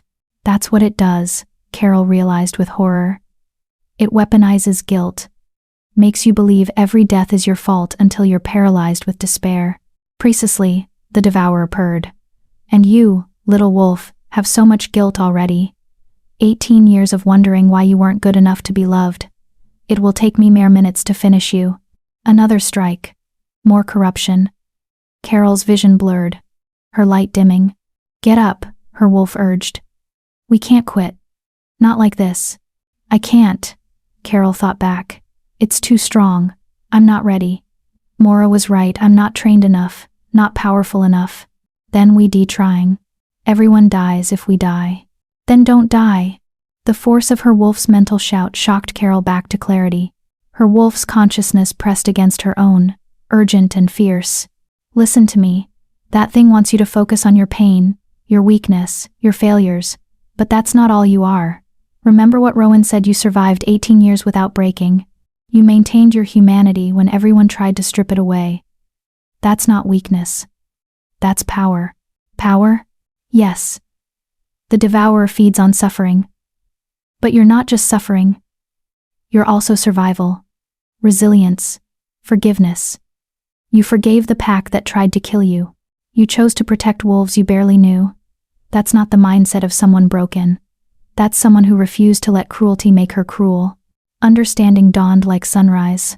The first devourer wasn't attacking her strength, it was attacking her self-perception, making her believe she was weak, worthless, doomed to fail. But Carol had spent 18 years not believing that, even when everyone told her it was true. She'd survived by maintaining hope in a hopeless situation, by staying kind in a cruel world, by refusing to become the monster they called her. That's my real power, Carol realized. Not the light, the choice to keep fighting despite the darkness. The first devourer sensed the shift in her energy and attacked with renewed ferocity, trying to crush this dangerous realization before it could take root. Too late. Carol stood, her light blazing brighter than before, not from rage or desperation, but from purpose. From understanding exactly what she was fighting for and why. You're right, she said calmly. I'm young. Untrained. I've barely had my wolf for 3 weeks. But you know what? That means I haven't learned all the ways I'm supposed to fail yet. She began walking toward the devourer, her light intensifying with each step. You want to feed on my suffering? Go ahead. I have 18 years of it. But you'll have to take the rest too. Every moment I chose kindness over cruelty. Every time I forgave instead of hated. Every single second I survived when giving up would have been easier. The devourer retreated, and Carol realized with shock that it was afraid. Impossible. You cannot. I can, Carol interrupted. Because unlike every other Luna wolf you've faced, I didn't grow up believing I was special or chosen or destined for greatness. I grew up believing I was nothing. Which means I have nothing to lose.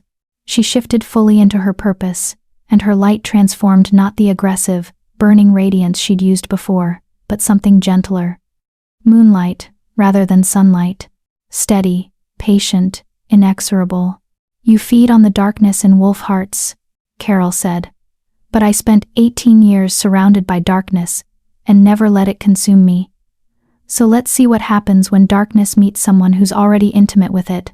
She embraced the devourer, wrapped her light around it like a blanket, and instead of trying to burn it away, she simply held it, contained it, refused to let it spread. The devourer screamed, thrashing, trying to escape, but Carol held firm, even as the corruption tried to seep into her, even as her body screamed in agony, even as her consciousness threatened to shatter. I forgive you, she thought at the ancient evil. For every pack you took, every soul you consumed, every moment of terror you caused, I forgive you. Not because you deserve it, but because hatred is what made you, and I refuse to feed you anymore. The devourer's screams reached a crescendo, and then, impossibly, it began to dissolve, not burning away like its spawn, but transforming. The corruption purified, the darkness transmuted into something lighter. Not good, perhaps, but neutral. No longer a threat. Luna wolves don't destroy darkness, Carol realized. They redeem it. Chapter 8. Aftermath and Revelation. When the first devourer dissolved, every spawn connected to it died instantly. Carol felt it happen, hundreds of dark presences winking out of existence across the territory. Across the entire region. The devourers that had plagued wolf-kind for 6 months simply ceased to be, unraveled like thread pulled from a tapestry. She collapsed on the mountain peak, her wolf form flickering between solid and transparent. She'd used everything, every drop of power, every ounce of will, every fragment of spiritual energy she possessed. Did we win? She asked her wolf weakly. We survived, her wolf replied, equally exhausted. That counts as winning. Footsteps on stone. Rowan appeared, blood splattered and limping but alive. His golden eyes went wide as he took in the scene. No first devourer. Just Carol collapsed and glowing faintly with residual energy. You killed it, he breathed. You actually killed it. Redeemed it, Carol corrected, her voice barely a whisper. There's a difference. She tried to stand, failed, and would have collapsed completely if Rowan hadn't caught her. Easy, he said, supporting her weight. The pack is safe. The devourers are gone. You did it, Carol. You saved us all. Casualties? She managed to ask. Rowan's expression darkened. 17 dead, 34 injured. It could have been so much worse if you hadn't gotten to the source when you did. 17 wolves who'd welcomed her, shown her kindness, believed in a prophecy they had no reason to trust. 17 wolves dead because she hadn't been fast enough. Don't, her wolf warned, sensing where her thoughts were going. Don't let guilt consume you. That's what the devourer wanted. We saved hundreds. We ended a threat that would have killed thousands. Honor the dead by living. Carol knew her wolf was right, but the knowledge didn't make the grief lighter. Come on, Rowan said gently. Let's get you back to the pack. They need to see you alive. They need to know the nightmare is over. They descended the mountain together, Rowan practically carrying Carol, and emerged into a settlement transformed. The darkness had lifted, leaving behind exhausted wolves tending to wounded, putting out fires, searching for survivors. When they saw Carol, everything stopped. Then, as one, the entire pack began to howl. It wasn't a mourning howl or a victory howl, it was something deeper. Recognition. Gratitude. The acknowledgement that they'd just witnessed something that would become legend. Sarah pushed through the crowd, tears streaming down her face, and threw her arms around Carol despite the fact that she was still in wolf form. You crazy, beautiful, insane wolf, Sarah sobbed. You actually did it. You saved us. Finn and Dax approached more cautiously, their expressions mixing awe with respect. River and Ash bowed their heads in a gesture that had nothing to do with submission, and everything to do with honoring an equal who'd fought beyond human limits. Even Elder Mora looked impressed, which was possibly a first. 3 hours, Mora said, studying Carol with new eyes. The last Luna wolf fought the first devourer for 3 hours before breaking. You ended it in 20 minutes. How? I didn't try to fight it, Carol explained, exhaustion making her words slur. I forgave it. Luna wolves don't destroy darkness, they transform it. The other Luna wolves failed because they approached the devourer as an enemy to be killed. I approached it as corruption to be redeemed. Mora's eyes widened. The ancient texts mentioned that possibility, but no Luna wolf had ever managed it. The anger, the righteous fury, at what the devourers had done, it always got in the way. How did you stay calm enough to forgive something so evil? Carol thought of 18 years being treated as evil herself. Of learning that hatred and anger only fed the darkness. Of choosing, every single day, not to become the monster they called her. Practice, she said simply.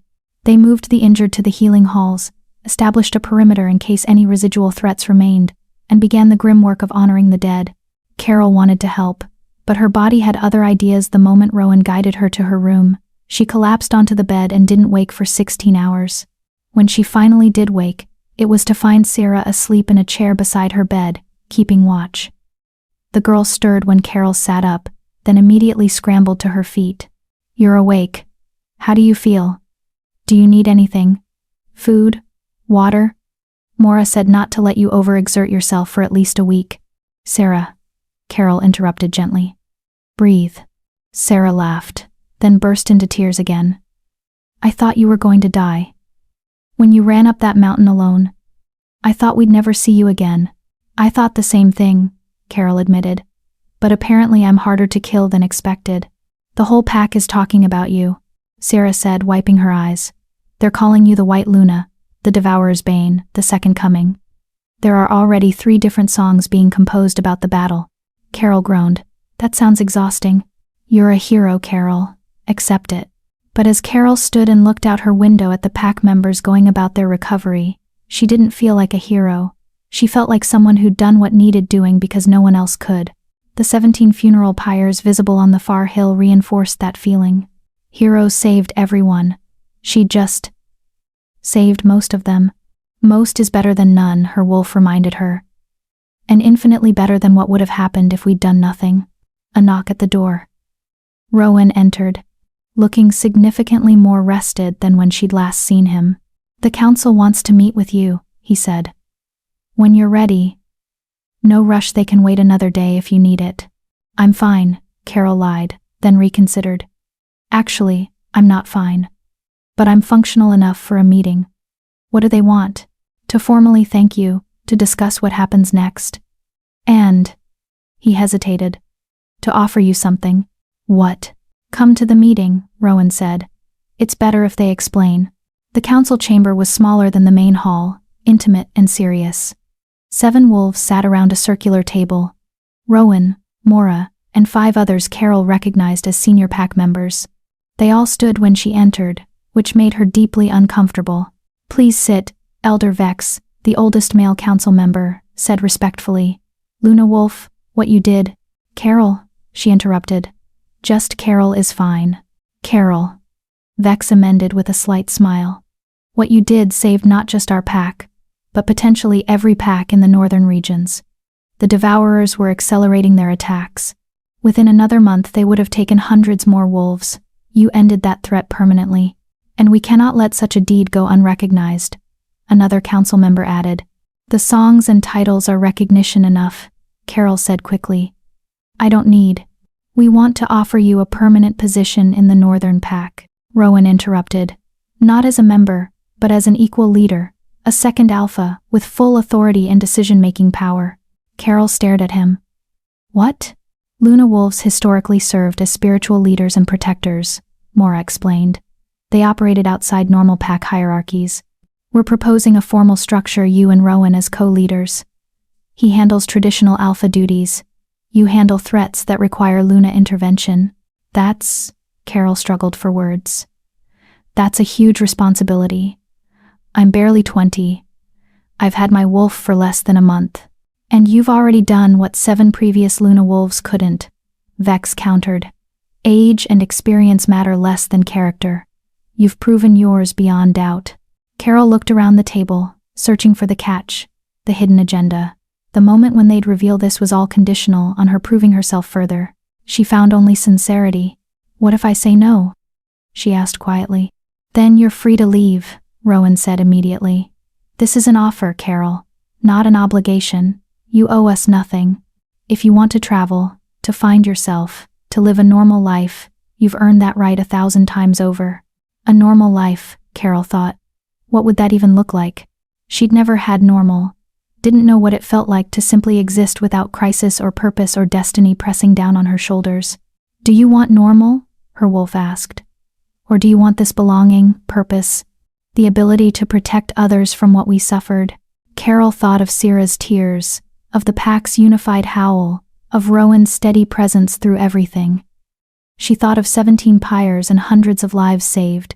She thought of being wolfless in the Iron Pack, invisible, tolerated, pitied, versus being a Luna wolf in the Northern Pack, seen, valued, chosen not despite her past but because of how she'd risen from it. I need conditions, she said finally. The council members exchanged glances. Name them, Rowan said.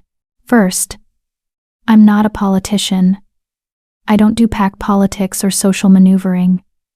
If you need someone to smile and make nice with visiting alphas, that's your job. My job is protecting the pack from genuine threats. Agreed, Rowan said immediately. Second, I train every single day. With Mora or alone, I don't care. But I'm not letting my skills deteriorate because we're not currently in crisis. Preparedness isn't optional. Reasonable, Mora nodded. Third, if the moon goddess sends me visions or missions or whatever divine intervention looks like, I follow them. Even if it means leaving the pack temporarily. I'm her agent first, your leader second. That's acceptable, Vex said, though he looked slightly nervous about the implications.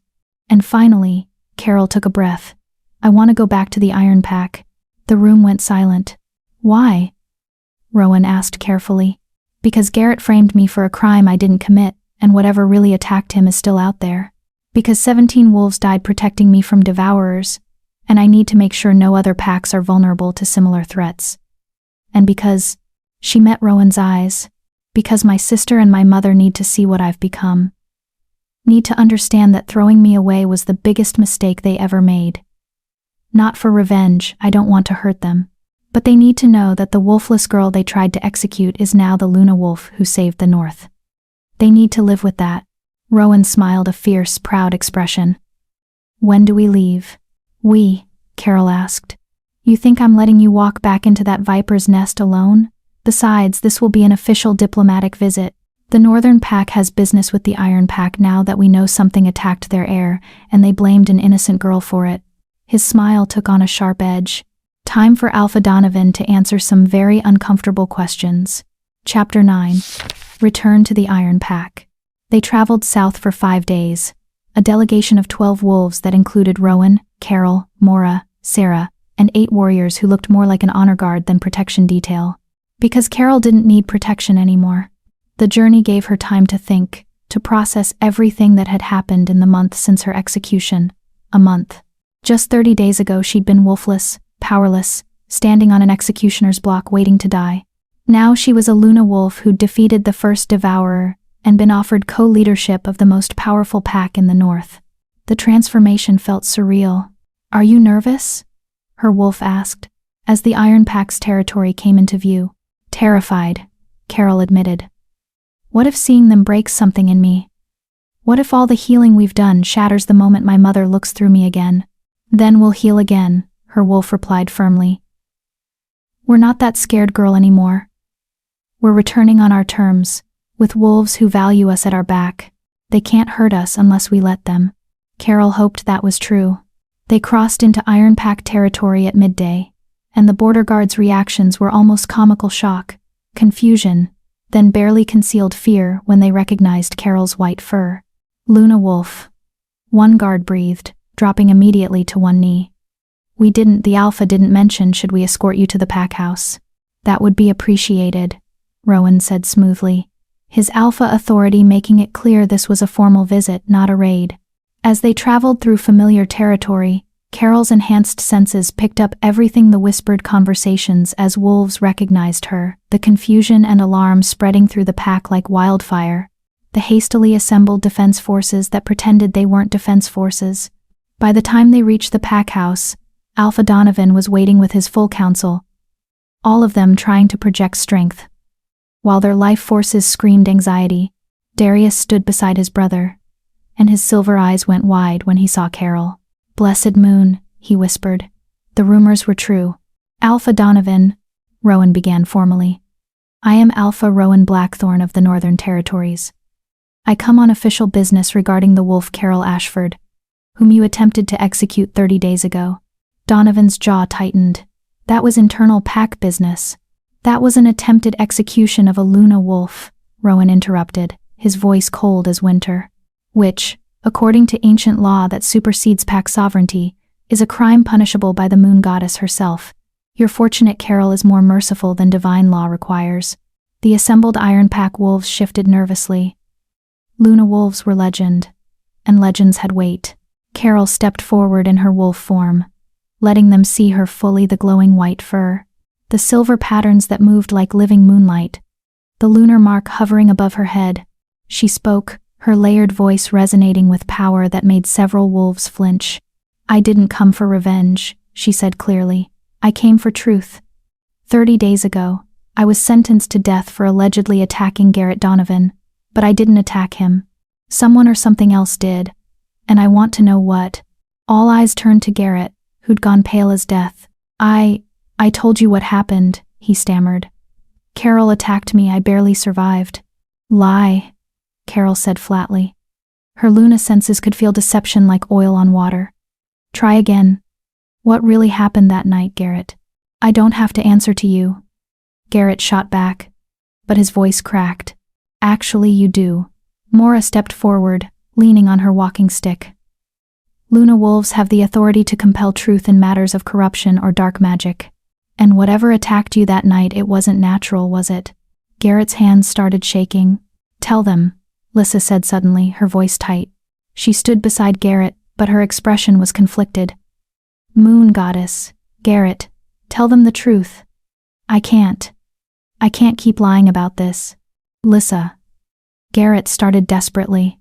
"No." She cut him off, and Carol saw something break in her sister's perfect facade. "My sister almost died. Was supposed to die. Because you were too afraid to tell the truth. So tell it now, or I will." The silence was absolute. Garrett looked around at all the watching faces, realized he had no escape, and finally crumbled. "It wasn't Carol," he admitted, his voice barely audible.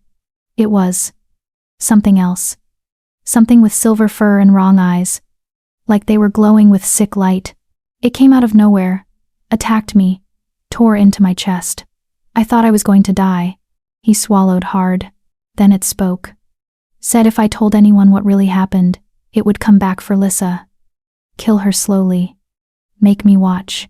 It told me to blame Carol, said she was convenient, that no one would question it because everyone already hated her."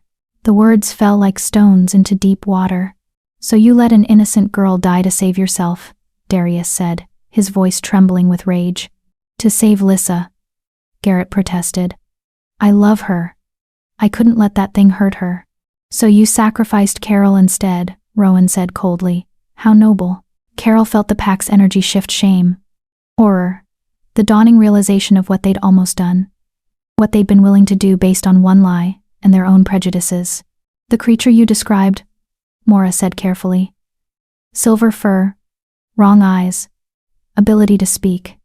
That matches early-stage devourer manifestation. They were testing your territory, looking for vulnerabilities. And they found one, a wolf willing to lie to protect himself." "Devourers?" Donovan asked sharply. "You mean the legends?" "Not legends anymore," Rowan replied. "They've been killing entire packs for the last 6 months. 4 communities completely erased. They would have killed more, possibly including yours, if Carol hadn't destroyed their source." He let that sink in. "The Luna wolf you tried to execute is the reason your pack is still alive. She defeated an enemy you didn't even know existed, and your response to her awakening was to run her out of your territory." The shame in the pack's collective energy intensified. "Where is Elena?" Carol asked quietly. "Where's my mother?" A stirring in the crowd. Her mother pushed through, and Carol's heart clenched seeing her. Elena looked like she'd aged a decade in 30 days. Eyes hollow with grief and guilt. "Carol," Elena breathed, tears already streaming. "Baby, I'm so sorry. I was afraid. I was confused. I should have protected you. You should have believed me. Carol interrupted, and was proud that her voice didn't shake. You should have stood beside me when everyone else turned away. You were my mother. That was your job. I know. Elena sobbed. I know. And I failed you. I've failed you for 18 years. I let them treat you like you were broken, let them make you feel worthless, and I did nothing. I was so ashamed of having a wolfless daughter that I couldn't see I should have been ashamed of myself. She fell to her knees. I don't deserve your forgiveness. I know that. But please, please know that I loved you. I always loved you, even when I was too weak to show it. Carol looked at her mother, this woman who'd given her life but not protection, love but not courage, apologies but not action when it mattered. She felt her wolf's presence, solid and supportive. What do you want to do? I don't know, Carol admitted. Part of me wants to forgive her. Part of me wants to walk away and never look back. Both are valid choices, her wolf said. Choose what serves our healing, not what makes them feel better. Carol shifted to human form, standing naked and unashamed before her old pack. Someone quickly offered her clothes, which she accepted and put on slowly, taking her time. Finally, she spoke. I forgive you, Mom, she said quietly. Not because you've earned it, but because carrying hatred would only hurt me.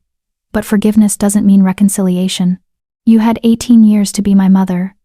You chose 18 years of silence. I'm done waiting for you to be brave enough to love me publicly.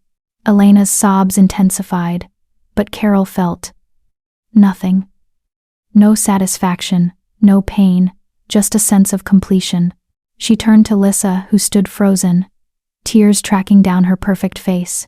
Thank you, Carol said, for making Garrett tell the truth. That took courage. It should never have required courage, Lissa whispered. Carol, I was horrible to you. For years, I pretended you didn't exist, because it was easier than defending you. I let them hurt you because I was afraid they'd hurt me if I stood with you. She took a shaking breath. I don't expect forgiveness. I just want you to know I'm proud of what you've become, and I'm ashamed of what I was. Carol studied her twin, this perfect reflection of what she could have been if the moon goddess had given her a wolf at 7 instead of 18. Once, that comparison had destroyed her. Now it just felt irrelevant. We're not sisters anymore, Carol said. Not cruelly, just factually. We were born from the same mother, but we were shaped by different choices. You chose comfort and acceptance. I chose survival and authenticity. Those paths don't lead to the same place. She looked around at the assembled iron pack, all these wolves who treated her as less than nothing. I don't hate you, she announced. Any of you. But I don't belong here. I never did. You made that clear every day for 18 years. So I'm going home to the pack that chose me, valued me, trusted me enough to let me save them. She turned to Rowan. We're done here. Not quite, Rowan said, his expression hardening. He addressed Donovan directly. By attempting to execute a Luna wolf, you violated sacred law. Traditionally, this would require your pack's dissolution and your own execution. The Iron Pack recoiled in horror. However, Rowan continued, Carol has requested mercy, so instead, the Iron Pack will owe the Northern Pack a life debt. If we call, you answer. If we need warriors, you send them. If we require resources, you provide them. This debt extends for 3 generations, or until Carol herself releases you from it. It was a devastating penalty, essentially making the Iron Pack subordinate to the Northern Pack for decades. But it was better than execution. Do you accept these terms? Rowan asked. Donovan looked at Darius, at his council, at the pack that depended on his leadership. His jaw worked, pride warring with practicality. Finally, he bowed his head. We accept. Then we're done here, Rowan said. He shifted to his wolf form, as did the rest of the northern delegation. Carol shifted last, her white wolf form blazing in the afternoon sun, and had one final thought for the pack that raised her.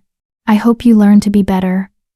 Not for me, I don't need you to be better for me anymore, but for the next wolfless pup who's born here, for the next kid who doesn't fit your definition of perfect. Be better for them. Then she turned and walked away, the northern pack at her side, and didn't look back. Behind her, Elena sobbed.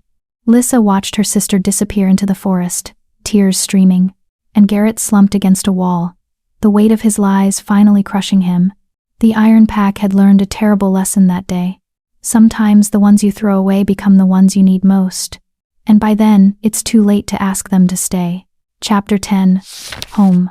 3 months later, Carol stood on the balcony of her quarters in the Northern Pack, watching the first snow of winter dust the mountains with white. So much had changed since that day at the Iron Pack. The Northern Territory had fully recovered from the Devourer attack, stronger and more unified than before. The 17 wolves who'd died were honored with a permanent memorial, a stone circle on the mountain peak where Carol had faced the first Devourer, their names carved in granite that would stand for centuries. Carol visited it every morning, speaking to them as if they could hear, thanking them, promising that their sacrifice hadn't been wasted. "They can hear you," her wolf insisted. "The moon goddess doesn't let warrior spirits fade. They're still watching, still protecting." Carol hoped that was true. Training with Mora had continued, but it felt different now, less desperate survival preparation and more refinement of existing skills. Carol could shift in seconds, channel her light with surgical precision, sense corruption from miles away, and even perform minor healing on injured wolves. She'd discovered other Luna gifts too. The ability to walk in dreams, to communicate across vast distances through moonlight, to sense when packs she'd connected with were in danger. The Northern Pack had expanded their protective territory, absorbing 2 smaller packs whose alphas had requested the Luna Wolf's protection. Carol didn't love the title Luna Wolf, Devourer's Bane, the White Guardian. But she'd learned to accept them. They weren't really about her. They were about what she represented: hope that darkness could be defeated, that suffering could transform into strength, that even the broken could become whole. "Deep thoughts?" Rowan's voice came from behind her. Carol smiled without turning. She'd learned to recognize his energy signature anywhere: steady, warm, like a hearth fire on a cold night. "Just thinking about how strange life is," she said. 4 months ago, I was the most pathetic wolf in existence. Now I'm co-leading a pack of 300 and training new Luna Wolf candidates. That had been an unexpected development. Mora had discovered through her research that Luna Wolf abilities could be taught to wolves with the right spiritual aptitude, not to the same degree as a true Luna Wolf, but enough to create a new generation of protectors. 6 wolves, including Sarah, were now training in the basics. Carol taught them every afternoon, sharing everything she'd learned about light, forgiveness, and transforming darkness rather than destroying it. "You were never pathetic," Rowan said, coming to stand beside her.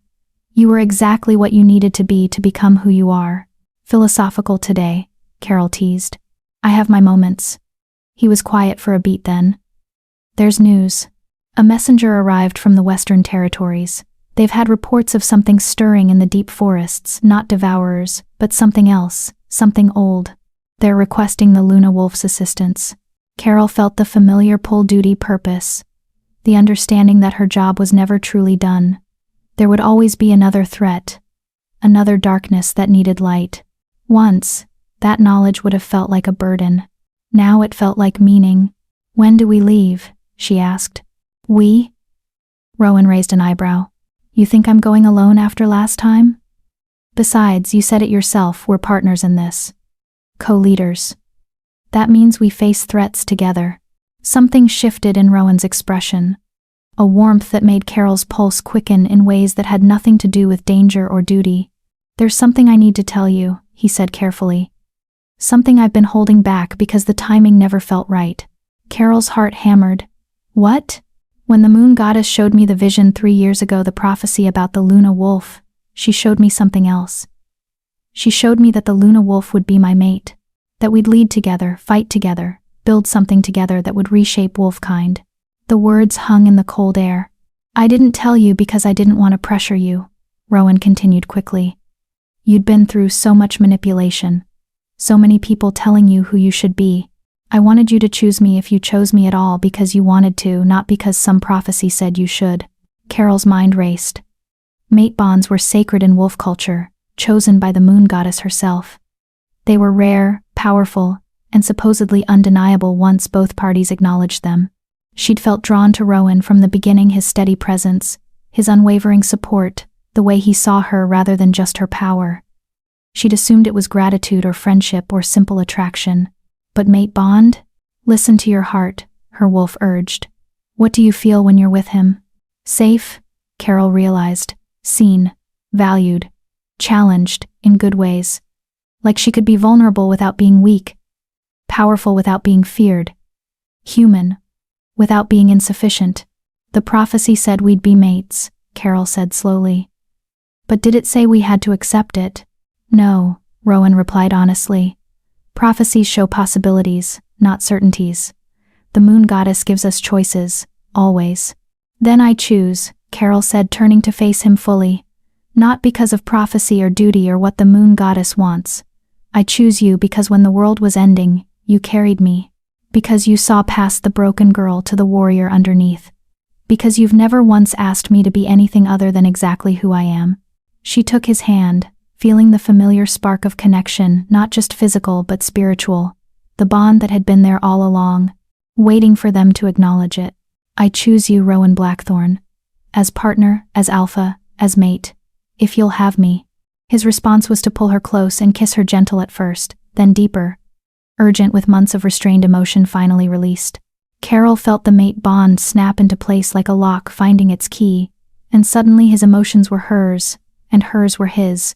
A feedback loop of belonging that was terrifying and exhilarating in equal measure. This is what it's supposed to feel like, she thought, amazed. This is what I was missing all those years. When they finally broke apart, both breathing hard, Rowan rested his forehead against hers. I will love you for whatever time we have, he promised. Whether that's 40 years or 4, every moment with you is a gift I never expected to receive. Luna wolves burn bright and die young, Carol quoted Mora's warning from months ago. But I'm not planning to die anytime soon. Too much work to do. Then we'll do it together, Rowan said firmly. The spring celebration was in full swing in the Northern Territory. Wolves from 3 allied packs gathered to honor the Luna wolf and her alpha mate. Carol stood in the center of the festivities, surrounded by wolves who'd become family Sarah, now developing her own light manipulation abilities, Finn and Dax, who'd appointed themselves her personal guard despite her protests. River and Ash, who'd helped her design new training protocols. Mora, who'd become something like the grandmother Carol never had. And Rowan, always Rowan, at her side. They'd made it officially 2 months ago in a ceremony that drew alphas from across the continent. The Northern Pack had never been more powerful, more united, more hopeful about the future. But Carol's favorite moments weren't the grand ceremonies or the diplomatic victories. They were the quiet ones: mornings training with Sarah, evenings running through the forest with Rowan, nights sitting with Mora discussing ancient texts and philosophical questions. She'd built a life she'd never imagined possible. Found a home not in a place, but in the connections she'd forged with wolves who chose to see her worth. Speech, speech, Sarah called out, and the crowd took up the chant. Carol laughed, shifting to human form. You all know I hate speeches. Then make it short, Rowan suggested, his eyes dancing with amusement. Carol looked around at all these faces, wolves who'd fought beside her, bled with her, trusted her with their lives and families. 4 months ago, I was sentenced to die for being different, she began, her voice carrying across the clearing. Today, I'm celebrated for being exactly what I always was, just finally powerful enough that people had to acknowledge it. She paused, choosing her words carefully. I've learned that strength isn't about physical power. It's about surviving when survival seems impossible. It's about choosing kindness when cruelty would be easier. It's about transforming the darkness inside you into something that lights the way for others. She looked at the young wolves training to be Luna guardians, at the children playing without fear, at the families rebuilt after tragedy. We've faced darkness and won. We'll face it again, because that's what living means: constant battle between light and shadow. But we face it together. We protect each other. We refuse to let suffering make us cruel or pain make us bitter. Her voice strengthened. We are the Northern Pack. We welcomed the rejected, empowered the powerless, and proved that the moon goddess's greatest gifts often come wrapped in our greatest trials. So when darkness comes again, and it will, we'll meet it the same way we always have, with light, with unity, and with the absolute certainty that we're exactly where we're meant to be. The pack erupted in howls of agreement, voices harmonizing in a song that carried across the mountains and valleys, announcing to anyone listening that the Luna Wolf had found her home. Carol knelt before the memorial stone circle, placing fresh flowers at the base of each name. 17 wolves who died protecting her. Protecting the pack, protecting the future. We won again, she told them quietly. The thing in the Western Territories turned out to be a corrupted alpha who'd been experimenting with dark magic. We stopped him before he could create new devourers. Saved 3 packs in the process. She paused, feeling the wind carry her words skyward. I wish you could have seen it. The network we're building, packs working together instead of in isolation. Luna Guardians spread across territories, early warning systems that detect corruption before it spreads. We're creating something that might actually last.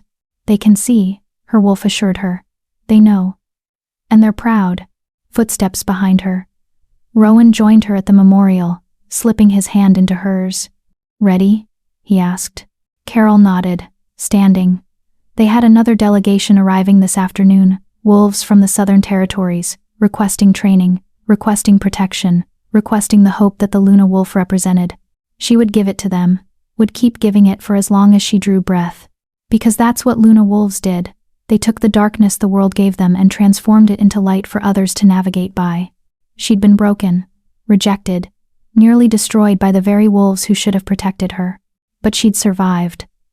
Awakened. Become something the world desperately needed. And in doing so, she discovered the most powerful truth of all. The moon goddess didn't make mistakes. She made weapons. And sometimes those weapons looked like broken girls who refused to stay broken. Carol took one last look at the memorial, then turned toward the pack house, toward the life she'd built, toward the future she was creating, one choice at a time. Let them come, she thought, feeling her mate's warmth beside her, her wolf's strength within her, her pack's faith at her back. Whatever darkness the world throws at us, we're ready. Behind her, if she'd looked, she might have seen 17 glowing figures standing among the memorial stones, wolves who'd given their lives so others could live, watching over the Luna Wolf who'd made their sacrifice mean something. But Carol didn't look back. She looked forward, always forward, toward the light.